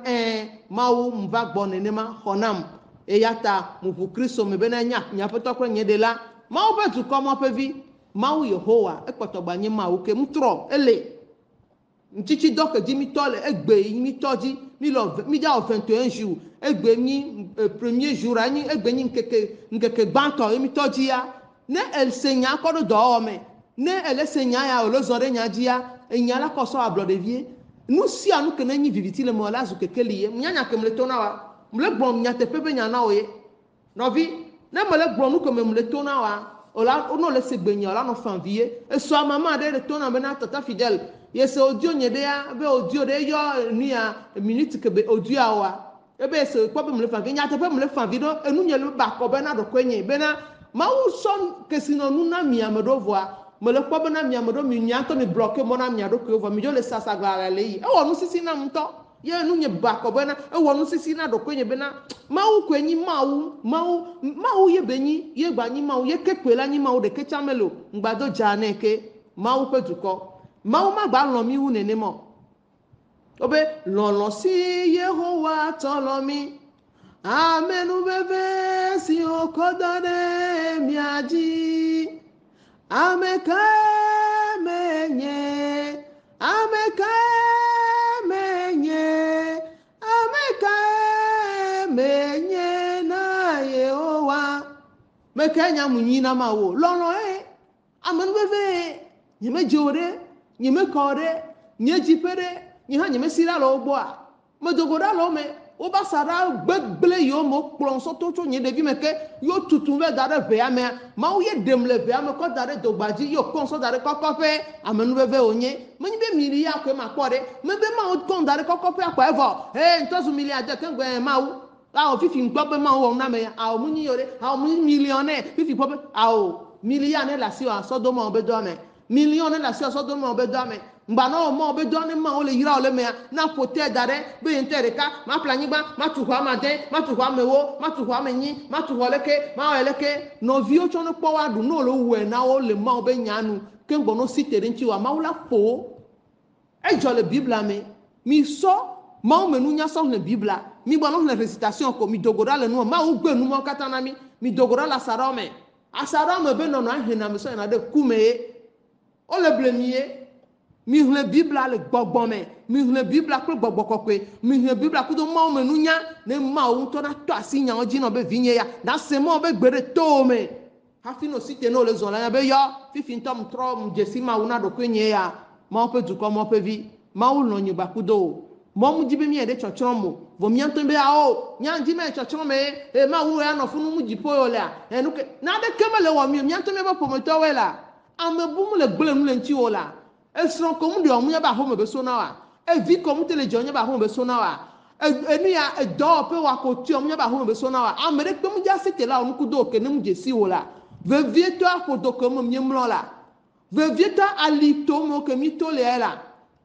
mi le kweda ne ma o to na mi to gbe Abraham be ne dogora le nuka fofo aba feme ne dogora le to aba feme ni ya we wa nye ya yire wanye le TV ho yebe jijimo asogba be jinu vio ne ade ma unya nu kentiela amere mu no na edime hona yayira ola amere mu no na viviti bluko me hona kekeli ola odola dogora le viviti amela no le o effort be ya dogora visi ama de ke client la clé de jio la do ma unya bo tam susu o jimi susu ba klo lu kwenti ango sia ekude yenti bo le blu koma me ke keli ma vola clé de jio ye me ya go dogo akoya ira so no gbadre ne ma olema mi subo ma o le gbogbo me mi dogbera na ma o le nyate pe gbogbo me yi ya de aso be nyate pe gbedora tore me ni to aji ko la yo mi dogbera na fofula na nyate pe gbogbo me lo mo pe du ko mo pe vi agbeti vuto pe vi mo nyena ga yira oke mie le ntiti do aji egbele nyi keke gbanto ameyo katala sonya sodo do o me ye me la nyona o la ga nyono ke anyo a kekereji gbadre yo cho la ni no viore pe ya ira pe jocho pe bono le senya on sodo do o mo wa nu kenele wa e pe lagba o lagba glo deji munyi ma o ba mewe na o wo nto amo wewe no ne ma o to no ma on ku bia na wa ko tro de ma wanti ama o cham tro denti wa e wo to no la on ku bi na we fifia ma o wo to no vo ben ku bia mate we na ngbero ben ku bia aje ma o mate on ku bi na mo ao amekala on ku bia na o fiko le yo jolo disa o le sasaglara le yiye nya be Fred ka e gbon baptise nam ke nya be Fred gbon baptise nam enya vem kwa embe o nko pompona na mji ohoho de vime ola pompona nenia donc ngbe egbododo vivivo na wa dom vena de kapo viore ntinye mi kwa be mi be fiam tion nya mi mu ponya be ntina odo busro wa e pompona ndo de trama ke be mla nyi zamea ma o de nu fie be na ele yisoma vome ezon le zoma vome mo ji yentokwe be ele yiye e wo joro na be o mama nde kuku gande ni mo nde aso kemlo ye be nu pokopo na ma mbiji do va nyen lo reji mode ke mbiji sere kama unya be na de via ne mu de nde fion wala be geje nu gbegbre me ma o de fion wewe vonya mule wa mo bobe rokete ne no subo na ma wewa e kweda ne be mi gba don mi gba no nu gbegbre mi po be ntina odo busura mu be don don de ore nya te peto tu tele me ma o von ku do ma o bubu chan le me novi lolo le eme chan le me enya gere le nuka ma o pe nya pe lolo ya me mi kweda fifia aha galata tofa galeta ma ton mi hle pata mi apom ke ne le funara nuke jona jina ma kudo nuke jona jina ne mi aso e ke jona jina ma wa so mi ato e ke jona jina ma wa ne mi a rejeter chance le ke ma o chan be rejeter ne mi akora bena de 21 jours de jeûne ya ke di mi to egbe ni ke gbantore mi le ja vo 21 jours ya ye amrimanu de ma va gbe na miuma amoro la no kwento pata serka ko amoro le senyanto chan serka ko o le kroji le sedwa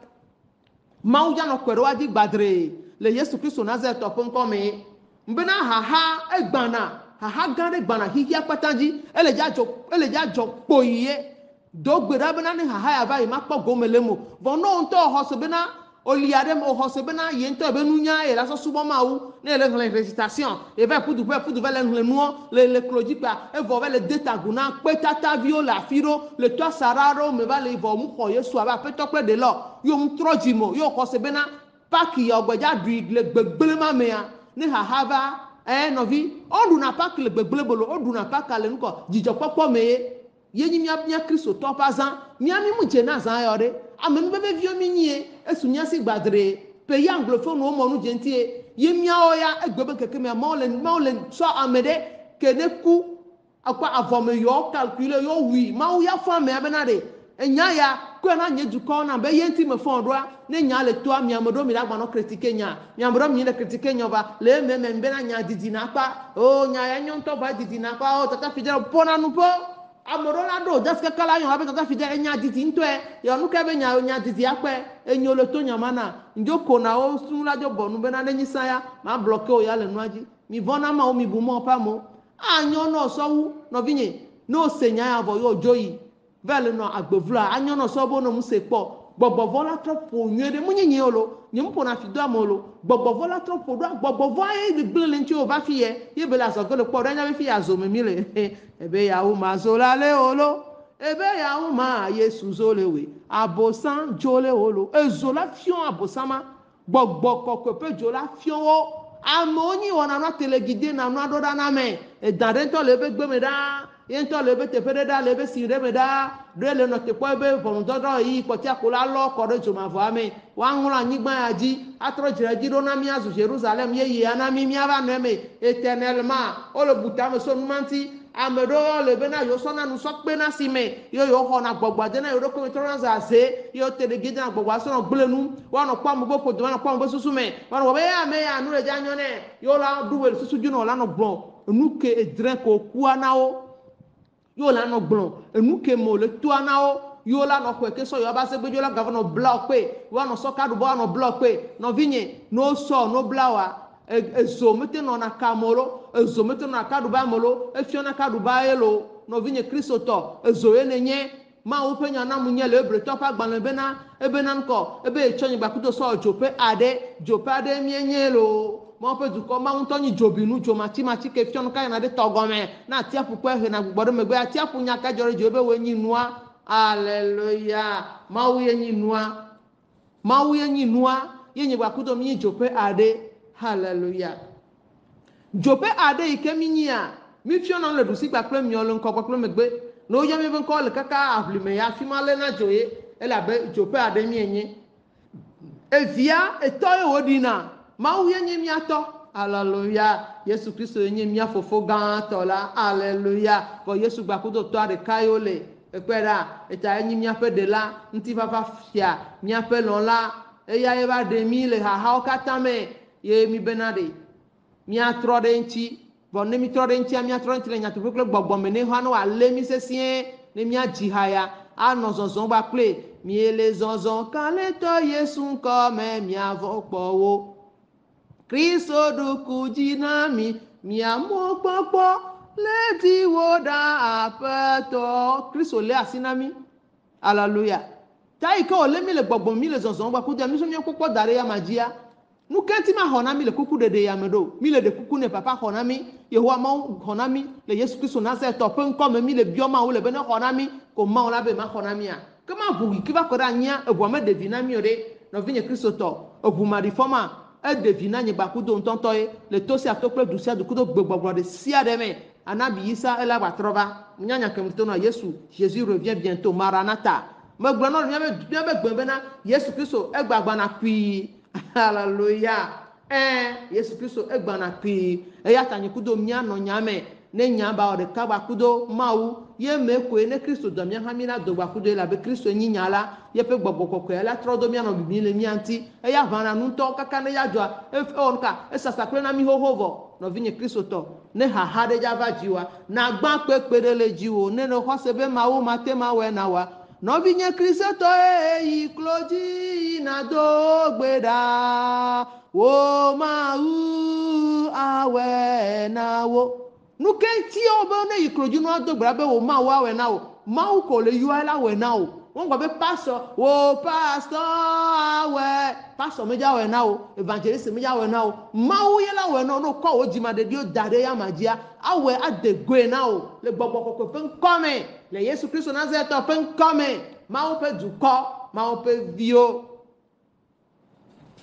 mele gbọmọ be nya na o enya bo le do me gbọ kokko gale fio mi nubuo e ne kodo do wo me anyo na o le Yesu Kristo Nazareth to pun come egbe mi to mi abe njichi don aji nkeke gba to ya ekweda Somme 37 verset 5 à 6 cho wo mo wo glede Yehowa ji eye na do hunde ehun kema awe adegwe aho jojo nyenye ado abekekeli ene ple wo nya joje dego abe ndokuchu ene enya joje elanhe dogo abe ndokuchu ene eya elenyi benanka elenyi nyatepe toto nyatepe mekolano ne nare joja nyatepe kolanto abale ke tatare ojoro dambe be play ete ebe e plate la meresi kwa ebe na etia etri abena ebe 15 temae bobena nyona lotepe amene na ya tepe amene ona bele 12 bufia poto tepe de kaye la suba o 15 menene ya fifi anyona bal gobena lote ya unene kwa yebe o ebe ye na nyona betasi ya londele kebe nyona esanate yo planatele si kokoko pa ya ba fima be mu fiola nyona le da pare ta be finte ye finte bo ye mu finte o eso be oju adodamlo kebe oju adeda zereka e ha kebe ji anya be nde joda me ya jivo maudu jine ken gbon le se oju anto ekwera ne no subo na mawe ma ye nyonu alo wa pende be na ke ni sote be ga ne ko be bi so sukulu gbana pare be na mi to na mi no ne sote te be ga do da lo la no da pa kaka le yɔ vodu le yɔ no enu yi ko yɔa me ya o tri amadon ye ŋutɔ le ya dze dɔ ɖe la tsi xɔ me me be ŋutɔ le ya dze dɔ ɖe mi ŋlɔe da ɖe tata no le se nya aŋlɔe da ɖe ma susi mo le ya dze dɔ ɖe la tsi xɔ me ya ɖe vodu la trɔ va ƒo ye ŋutɔ nyuie ɖe ne sɔga va na wa gbe lo nyɔnua va da pa ɖe miabe frère miabe sœur ata ka miabe sœur be va sɔ gasɔ va nɛ etrɔ sɔ tea be ete ɖeka akpa ɖeka be gasɔ va nɛ vɔ eto ne be ye museo ebe ye sɔtea ye lɔte ɖe te dzi ya eva hlẽ tea ewu mi kpɔ leke ame ɖewo ŋutɔ gbɔgbɔvɔ nɔna memetina tete ne xɔ sebla ɖe ame ŋuti bena agble ame yiwo wɔ aye na me miatɔ mi nya fi ke miakɔ afɔsɔ ɖo mutɔ be ŋdze si xoxo la nye kui mi le xoxo so ɖevi me menyi nyama ye o ne gbɔgbɔvɔ le dzi o mu le kpɔ to mɔ ya dzi o bla o da ɖe be woabe wu vɔ ye ka tu nɔ wa o la gba da ɖe mɔ bubu dzi o nye kɔ me mi le fia 20 ans ya 15 ans ya wo la be nyi mu da lɔ le ŋuti o wo la me dɔ alɔ o ke le kpɔ bena ɖevi ya yo le tri mɔ ne vɔ mu le dze mo wa o la be précipité la ela te va o te be numa ku de fan enya me le to nɔ lo enya me le gblɔ nɔ ela te o te be numa ku de ele mɔ vovovowo dzi abe o nye kɔ me mi le be wɔ nu ya ku do ma enya me ko nyi ne ŋuti wa ame sia ame ne do gbe ɖa ke ŋgbe na be ƒle nu le afi ɖe tsã bia gbɔgbɔ kɔkɔe ne gide o ɖo ɖa eye ŋutɔ ba me gbɔ ekɔe ɖa nyamve nɔna te ɖe ame ɖewo be ŋkɔ gba be o ko va fifi aɖe o tata o kpɔa ko va fia nya be masa nu mɔwo ba mewoe ma kafi ame ɖewo ne nɔ te mia ƒle wo be nye dza sana o mbe o ma ƒle o bo kaka wa be ma do asi ɖa bena nye be nye dza sana o me le sea enu hia na mu yina fi ɖo ye na ga ɖo ma nye ŋgba dina be nye tɔ ma yi teƒe ɖe kɔ ame ɖe ŋdze si ma be ƒle nu ko ne me dza ƒle nua kɔa me dɔna be na mi ƒle nu ya va na ye me dona gbe ɖa ɖe dzi ekpe ɖa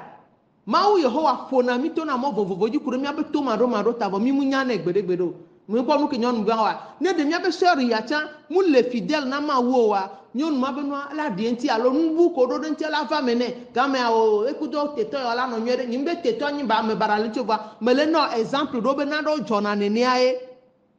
ekpe ɖa ye ɖe ne be nua la nɔ dzɔ ɖe ŋuti wa la nɔ ŋuti o vɔ o ma nyɔ la nɔ ɖo anɔ enɔ esɔ ɖeka ko mi le se prière ko mo le xɔ ɖeɖe tsɔ na mi be frère ɖe ye ŋkpɔ dada dzo ke nume ɖo ɖa ke nume ŋutɔe eke nume ŋutɔ ɖo ɖa ɖe aɖe to ʋlaya ɖea ame veva dzo le se amegbetɔ ba ɖe nume le dze ɖe na da miatɔwo vɔ nyisɔ tsã ke musɔ o dzo ɖo ɖa mi be mi ne do gbe ɖa ne le se o dzo akpa yi klo dzi na do gbe ɖa miabe frère abe le se o dzo ne se nya ne o dzo ɖo ɖam ne se ne miabe frère aɖe se nya ya kɔa ne trɔ ɖi ɖase ɖo ɖa ne ma kɔ ɖo groupe me na mo ne se na mo ne nye be na ɖe fi ya ke mi va ɖe mi mu le glo mu tata fidèle le ŋdze si ye nye kui mlɔ na ba ɖeka dzi mbe mu yi mɔ dzi nye kudo nusu mi mlɔ abati ɖeka dzi mu dɔn gbɔnyo ŋutɔ ne be setɔ mu nyi ŋutrɔ do gbe ɖa nɛ mu ɖena sɔn gbe ɖo va o gble be dome kekekeke le duma me ye mɔ be gbɔgbɔ de ba ƒe me fi mu zɔn kaka mu yi gbɔ ke mu yi nusu ma gbɔ nye kudo mlɔ na ba ɖeka dzi vɔ fi ke tsã mi mlɔ na fafa le kuwet enu ya ke mi tsɔ na ye tɔ ye vɔ nye kudo tsɔ nɛ e respecte mu ye mawu de tsã le haha geɖe me to dzi nye to gbedodo ɖa me ye o sɔ nu da ɖe mɔdzi ne kpata o da nyɔnu gbegblẽ ɖe mɔdzi ne o nɔvi mu nyi nya gblɔ ƒe mu vɔ o kpɔe ɖa enye kɔ me mlɔ ba dzi kaka eƒe ɖeka to ŋuti ke ŋgbɔ ƒe mawu va hu agbo nam bena ma dzo ma be haya xɔ ke ŋgbɔ ntsa dzo be dzi teƒe ɖe mu haya ne no subɔ na mawu ma agbetɔ le xixe me ya fi ɖe kpekpe ke le kpa mu nɔna ekame kɔ amu dona gbe ɖa kɔ amu ne mu le to nu ɖe mea nye ŋgblɔ na wo ɖe ne do gbe ɖa nɔ be ya da akpe na ma mi wɔ se be nye ɖeka zãnea ma ne nenɔ ma tu xɔ nɔ ha ye ma sɔ ahoe papa ɖe ŋutɔ na bena ahoe le pasɔ ɖewo si le du ya mea o ƒle anyigba tu xɔ le lome fi ya plus de 40 plus de 30 vɔ o ŋusɔna ɖe kpe le me na hameviwo wa nɔvi nye me ɖo ha ɖe ko va owo ke ne le nua dzi awo le nyi nɔvi nye ke le se nya kɔ ɖo dɔ wɔm o ko nyi fofo kple dada nam owo le nyi famille nam famille nye ɖe ye le nyi gbɔgbɔ kɔkɔe yesu kudo mawu vɔ le ŋuti na me tɔ awo ke ne le se nya kɔ ɖo dɔ wɔm nye kudo wa mi zu ame ɖeka ta ƒometɔ ne nyi na nye hã me nyi ƒometɔ nɔ vɔ ne wɔ rejeté ma nye ma te rejeté gbe ɖo nya mba lɔ ke mbe mi gba trɔ mama be te be nya dzi ye mama be nya ke le gblɔ nɔ wa ebe nyɔnu akpe va ye sɔ ga ne to ne bena mawu ke le subua ŋuto ne be ne fifio ne nɔ da dzo be mawu dɔn ye be ne wɔ nu gbegblɔ ye ŋutia ke be ne tufe ne ne xɔ tea teƒe ɖeka be ga yi sɔ ne vɔ abe mawu la de ame ke ne lɔ tea mawu la de sɔfiɔ ye gblɔ nya ne kpa ye dzo ye va xɔme eye nya bena mawu abri kata kutu ke gbɔ ye le ela de ama nu ke ne le dzɔa nyateƒea gbɔgbɔ be nu dzɔ dza sɔ gblẽ nyɔnuvi ya dome vɔ mawu ɖu dzi ne mu wɔ ɖe mawu du jini a nyɔnu ŋutɔ va kpɔ ame ke be satea na fifi va le yɔ tata be va le kpɔ be awo va la awo mle dzi o la ele do bibi ŋuti to ne bo be gbana ye ne va xɔme le be ye la va gbɔ ntona tata be ŋgba yi o no sɔga no tsa ŋgba xɔ ne viwo va le tsa ne kpɔ viwo be sɔga na wa ɖeviwo ne gbe ne ɖeviwo kpɔ kɔ ɖeviwo ne da asi dume ne wa dzo ame ma me ye ŋutɔ be nu ko wa ye va le dze be ta dzi ma ekpɔe ɖa mawo ke mi le suboa no trɛ to ɖusi la trɛ va miɔme no trɛ yi miɔme la trɛ sɔ ɖusi o ŋu subɔ na mawu ye wo gba tsi na hahamo ne mawu be gbɔgbɔ alo mawu be gbɔgbɔ le kplɔ ye mawu be ame le ɖo afɔfɔ dzi na ame aɖewo se ne ye ame banawo le mia ŋuti woɖo gamɔ ɖe mia ŋuti kpatakpata ale ko la nye ne ŋu ɖo afɔfɔ dzi na be funa nu me gba yi o wa ye la to le mea agbea ɖeka be le mu nye ame eve no ku ɔku ye ekpɛ ɖa no okua oku ye omja ku fio la bena eso ala gba trɔ fɔ dans 6 mois ame kuku trɔ fɔ na ye ne fɔ va vɔ ne ke gbɔ ne ba ku ze tɔn gba kpa ku bidibidi o ko ku ze ɖeka kpɔ ku ye ekpɔ mbe dona gbe ɖa na ame ɖewo ko ma ku mbe dona gbe ɖa na wo nu ke ame ɖe menya ma me sugbɔ yo be yi frère ɖe ba kpɔ ve le do gbe ɖa ne re frère ne mu dzo vɔ ɖe ame ke ne nyi point de contact ne tia etrɔ ɖuna fewu le tia etrɔ kona bena gbe ɖa be ne do gbe ɖa gake vɔ bena nyɔnu be gbe ɖa yo le tsɔtsi ye ne mu dzoa ese ke mu dona frère edana le sia dzi gbɔtɔ be wɔna nu antɔ ke le ŋkunye me okpe ɖa mbe ŋgba nɔnu aha ko do gbe ɖa ne nɔ te aha nunu mawu de fiɔn bena enu aleke la wɔnɛ vɔ point de contact ke ne nye ŋutɔ be ame ne nye me nye ame ɖeke be famille o lo mi dɔn ɖa le dzi nye me nye miabe famille o ɖa ne ŋgbe ɖe mia ŋutia nye ma te va subɔ ma wo mi yi ɖa kudo miabe nugbegblẽwo me le kristo me kpatakli ye gbɔgbɔ kɔkɔ kudo yesu famille nyewo mi nyi ewo ke ne le senya mbe afɔ nye ŋgbedza de ame ɖeke ba xɔ me bena ŋde kuku bena tatafi nye mu yi na tsɔ ne mɔ ƒoƒo na mo mɔ le ƒoƒo na mo le yibɔ mi gba lɔ nugbegble ekua nuvivi be nyia nyantɔ mia ba amewo le gble mia dome ye fi ya ɖe teƒe nye ɖe be nyi mɔ sɔ mi sɔ va ne mi gbe toɖoɖoa mia be famille yiwo la tsrɔ̃ mi kekekekeke ɖo nu kɔ wokpɔ mi sɔ ta sa ɖɔ me wobla agbakpekpe ɖe mia ta wosɔ ta bla nugbegble bla ta na mi yo do afɔkpa gɔglɔ ɖe afɔ na mi kpakpaviwo do ɖe afɔ na mi wo da mi ɖe mɔ gɔglɔ dzi ye mɔ ba ame nu ve kplɔ mi va nya teƒea gbɔ bena ye xɔ nya de ɖokui me na xɔ nufiafia tso teƒe ya eye wo ŋutɔ na biɔ mawu bena ɖe ne na ye ebe nunya ya sɔ le bibla ya se gɔme ya yi klo dzi ya do gbe ɖa ne ba ƒo nuƒo na ye ne ɖe sɔfia be ame sia mi na ɖe mɔ ba amewo le du ya me miatɔ mi nya nye me gbe dze yi deta yi ya me nye me dzina be nu baɖa ne dzɔ ɖe ame dzi o enu nyuie wɔtɔ emu nyi vɔ ɖe miaba gbenɔnɔwo nana be mia ŋutɔ miaba amewo ko le gble mia dome ye mawo le tuka mia ke mi va liana ɖe mewo le wo be yɔ enu ke mi da ŋuti anua ɖe ɖa wola trɔ be wɔ nu bu ɖe ŋuti o ke si be tata ya ko wɔ te be nua ku de nene mi nya nu ke ya dzɔ ɖe dzia ke me le se ha ze ɖeka kpɔ nya be nyɔnu ya adzɔ ɖe so va ewɔ nu ka eɖu dzi mawu ɖu dzi ne abrin kata kutu ɖu dzi ne ɖeviwo keke dzi ha ɖo ɖa nye ma te sɔ ɖo groupe ame ɖo ɖa o mi kɔe ɖa mawu nyi nuteƒe la kple dzɔdzɔtɔ ekpe ɖa mawu nyi mawu enyi nuteƒe la kple dzɔdzɔtɔ odiwo va na sigbe ame eve ame tɔn ɖaseɖiɖiwo kpena vɔ mi ame ɖewo ti me sɔ ɖo na groupe ame ɖewo vɔ me sɔ ɖo nana musue sɔ ɖo nana ame ɖewo be inbox me ɖeka no se vɔ kpa tutui wo be yo tata fidel se ne no subɔ na mawu me mi ame ɖewo nu ke le wɔ mia menyi nye wɔ na mi o ɖe ntsa famille le asi nye ko dzim le wo me ko kplɔ sɔtɔ sa ɖɔ me ŋuɖua ya wo mi ame sia me keke na ame ɖe aya ke mu ɖu nu ke me mu to nu ko tuku do ma na ame ɖe tsa ɖui le togo ya nye nka dzi be la sɔ mi ame eve o ko wa dubu me si be ke papa ɖe to na bena ɖe edu tantan me o la kpɔ nu ya le be ɖeka le yo tsa yo gbɔ le togo fi ya be leke mu to nu me ya enye tse nye ame ɖeka ɖe le yo gbɔ ame sia ame ke va ti soga ye gbakudo yi ƒe amenuve yi ke ma wo kɔ ɖe dzia ye nu ka mi wɔna ma wo bena mi ma sɔ be dzima ɖeɖiwo da ɖe ama dzi ne wa wo ya dego na mia yi kpe la wo ya dego na mi miatɔ ku mianɔ ma wo ya dego na mi wo mu dzesi ma wo la leke va le se mbe de papa ɖe ɖo 60 ans to ŋuti alo 60 ans me be le alo leke ebe de ye gutan ko ye se ma wo nyawo va yi vɔ na ɖeke metrɔ le ƒe agbe be enya ya ye va le se le mama pasteur gbɔ kɔ gbɔ be gbɔgbɔ le ƒonuƒo na ye va fi ya de ye va gbe ŋuti nya le trɔ miawo ya mi ŋdza gblẽ gbe ɖo ne ma wɔ na mi la ɖi ɖaseɖiɖi la gba nɔ te ohomɔ la nɔ tre dzi la gba yra mia mi la zi da ɖe la gbe ɖaseɖiɖi mi la sɔ na nubo sɔnɔ ɖo ŋgo ewe mawo ƒe dukɔ mi nyi alo mawo ƒe viwo ye mi nyi mi kpɔ nyi mawo ƒe dukɔ ha ame tsantsawo le nu ya dzi nyi mawo ƒe dukɔ mi le mawo be xɔ gã me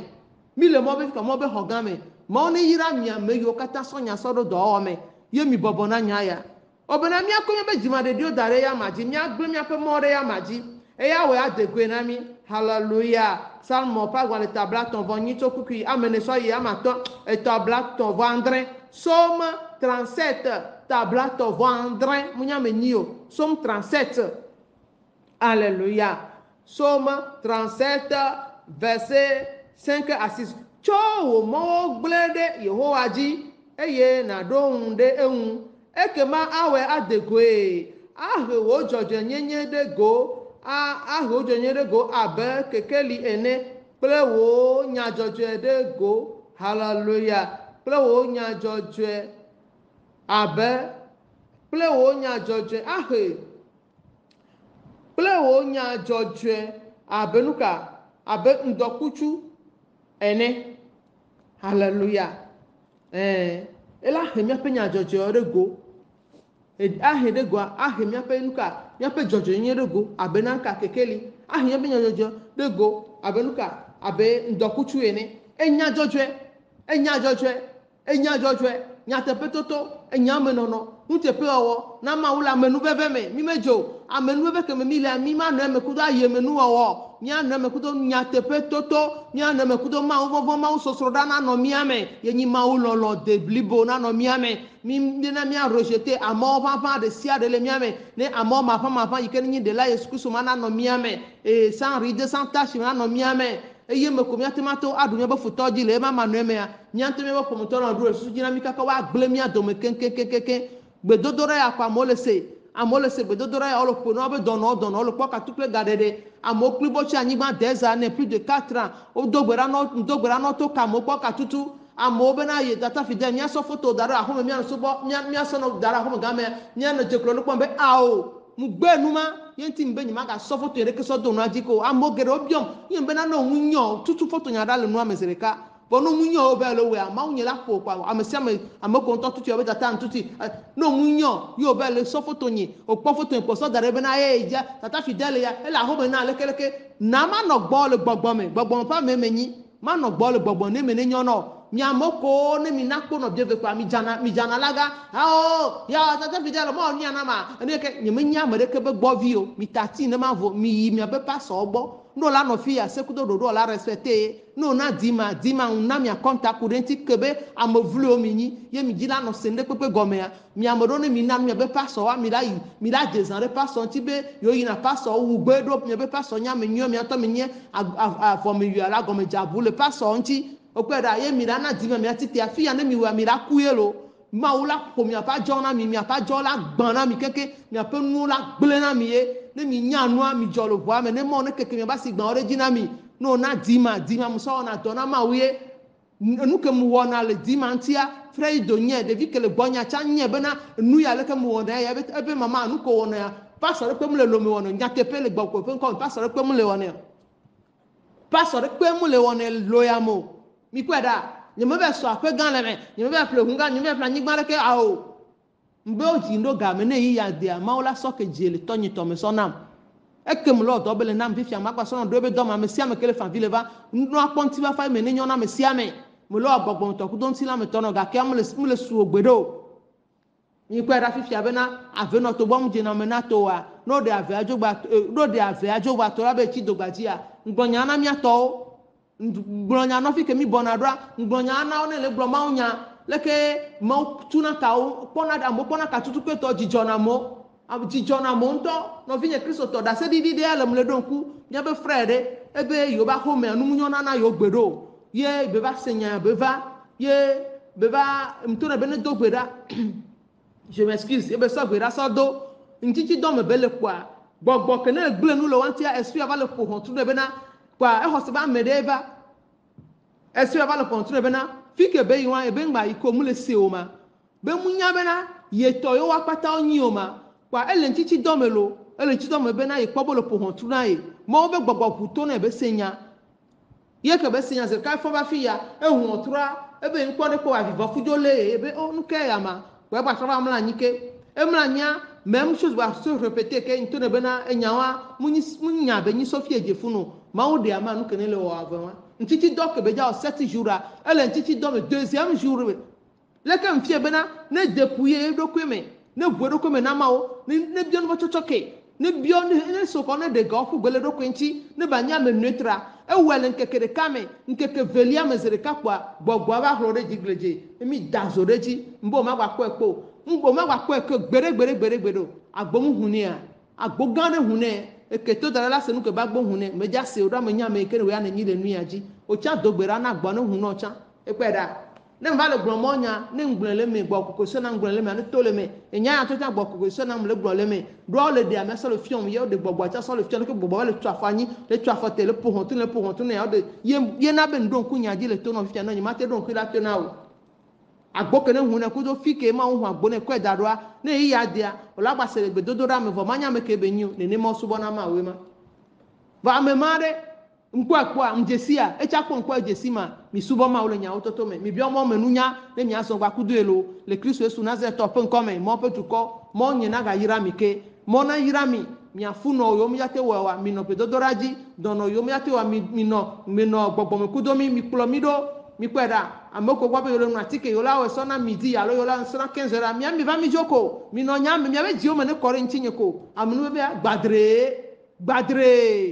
mebe nuko gbadre sans ride sans tâche akore jio nti fafa no me o ola no la me seme mo la ga da kore fe jino la jira ro pepepe aso wo nku apo futo pe yodo la bena e ko wo ji ma de jo kata dare yo wa ma oji egbe o mo kata de yo wa ma oji e ya na bena awe adegwe na o eye ne ma o adego na wa nti fafa pe lon de toma anonka ano wa gbe me abe aplanga enele Yesu Kristo Nazareth opo nko me se yin jirudu penu se no me pa gbeji le nous y a Salmo pas dans les 37 et Somme 37 verset 6 obena wo jojo nyenye de gwe abe wo nyenye de gwe abe kekeli ene ple wo nya jojo de go abe ndokuchu ene nyona me ava nao le nkeke me akpo yaira examen olamra nyi ba ple yaira yo la fon ba ple yaira nu sian ko lo ala no wele yaira me ela be amenu be aso asi o lemle nyate pe gbogbo me ela hin yaira ba na o ye vivitire ke alo blukor ko ma go ba nye bloke o na nyi gba ji ke gba do blukor ba nye viviti ba le yin ha o ya ele zozon le kekeli me blukor ala zu kekeli na o ya ela be nya karide wa fon o ye be hona me nyi o de popo ko e hona me va zo o nto olo be na never ye ko ba peto pre de line ne ko evo ezure de popo no de popo sia enyi akari lo afonu lo o ma gba geje domo no le zon le ya egbo nto la no tule nko no mo la do la buji ponu ye pe do lo la ko ro ba si wa fo ma to pe are ko e wa do pro na o de o ke to pon kume anabo wo plo ayo agbago la Yesu Kristo Nazareth la pe nkome amen ma o pe duko egbe yin keke gbanto me de kuku na obena konya so wo no pe eye na konya so ndu duklo no sia enya sese na no dojijo na o ne nya na tuko na de go mi dogole me yo fi ami mo na dogole mo voilà kwa katukle gadede mo dogora de to bena we keni dono de le seigneur na kwa katukle gadede Yesu bo pa na yo do ne tuko shova rafa pasi kene di ora nu ga ve na po futo di 14 ngono na to nyanya aye ne pasi e basima na bena wa jra odo kenke akọ awunye to kekeke adona ologbogbo mo kaka korinti la meke ye wa gbe atrozu agbejanyi ne le Yesu Kristo Nazareth to nkome ma onyi nu te po ola ma wunyo ma blombe ma wunyo choka kanye jimeke choka kanye lubome ma blombe ma wunyo hallelujah ma wunyo nto ma unyo e ga nyo ba nyoke mia do ereji bobo yo ano mia medanya ha mia no meda le Yesu Kristo Nazareth ofun comme la bena mi cho mia pe nuka e la bena mi cho mia pe mo gblede ya Yehova ji eye wo nuka e o we o de gonami ekema e na bena nuka mia pe jojo nyenye edo abenuka edo abekekeli ene le Yesu Kristo Nazareth la ofun comme hallelujah Yehova mawa na bena miape jojonye ado abekekeli ene eye miape nuka eye miape eyepe nuka yepe mo yo katanji okomise dara na bena mia ho nuka miape yayira o gbadre jojonye dona mi abekekeli ene dona mi abendo kutu jachene ya son le jojonye si ama kekelia kore miaji gbadre le Yesu Kristo Nazareth opon comme nye yayira ma wa yirami yana jabena ma wa yiram mawu ayra nye mawu ya yayra to onye mawu ayram nye mawu ya yayra to onye fifia ke mawu yira vo le jihabena mawu ye yram nye mawu la yayra to onye mawu ye yram nye mawu ya yayra to onye Yehowa wonko elolo amlima agbe awo pe mawie nenye wenye hanye mawu egbia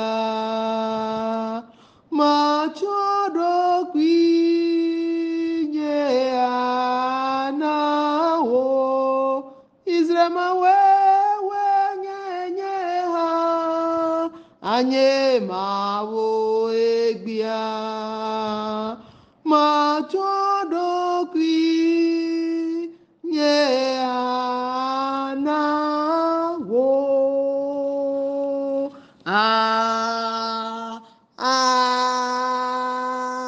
Amen. Shalom.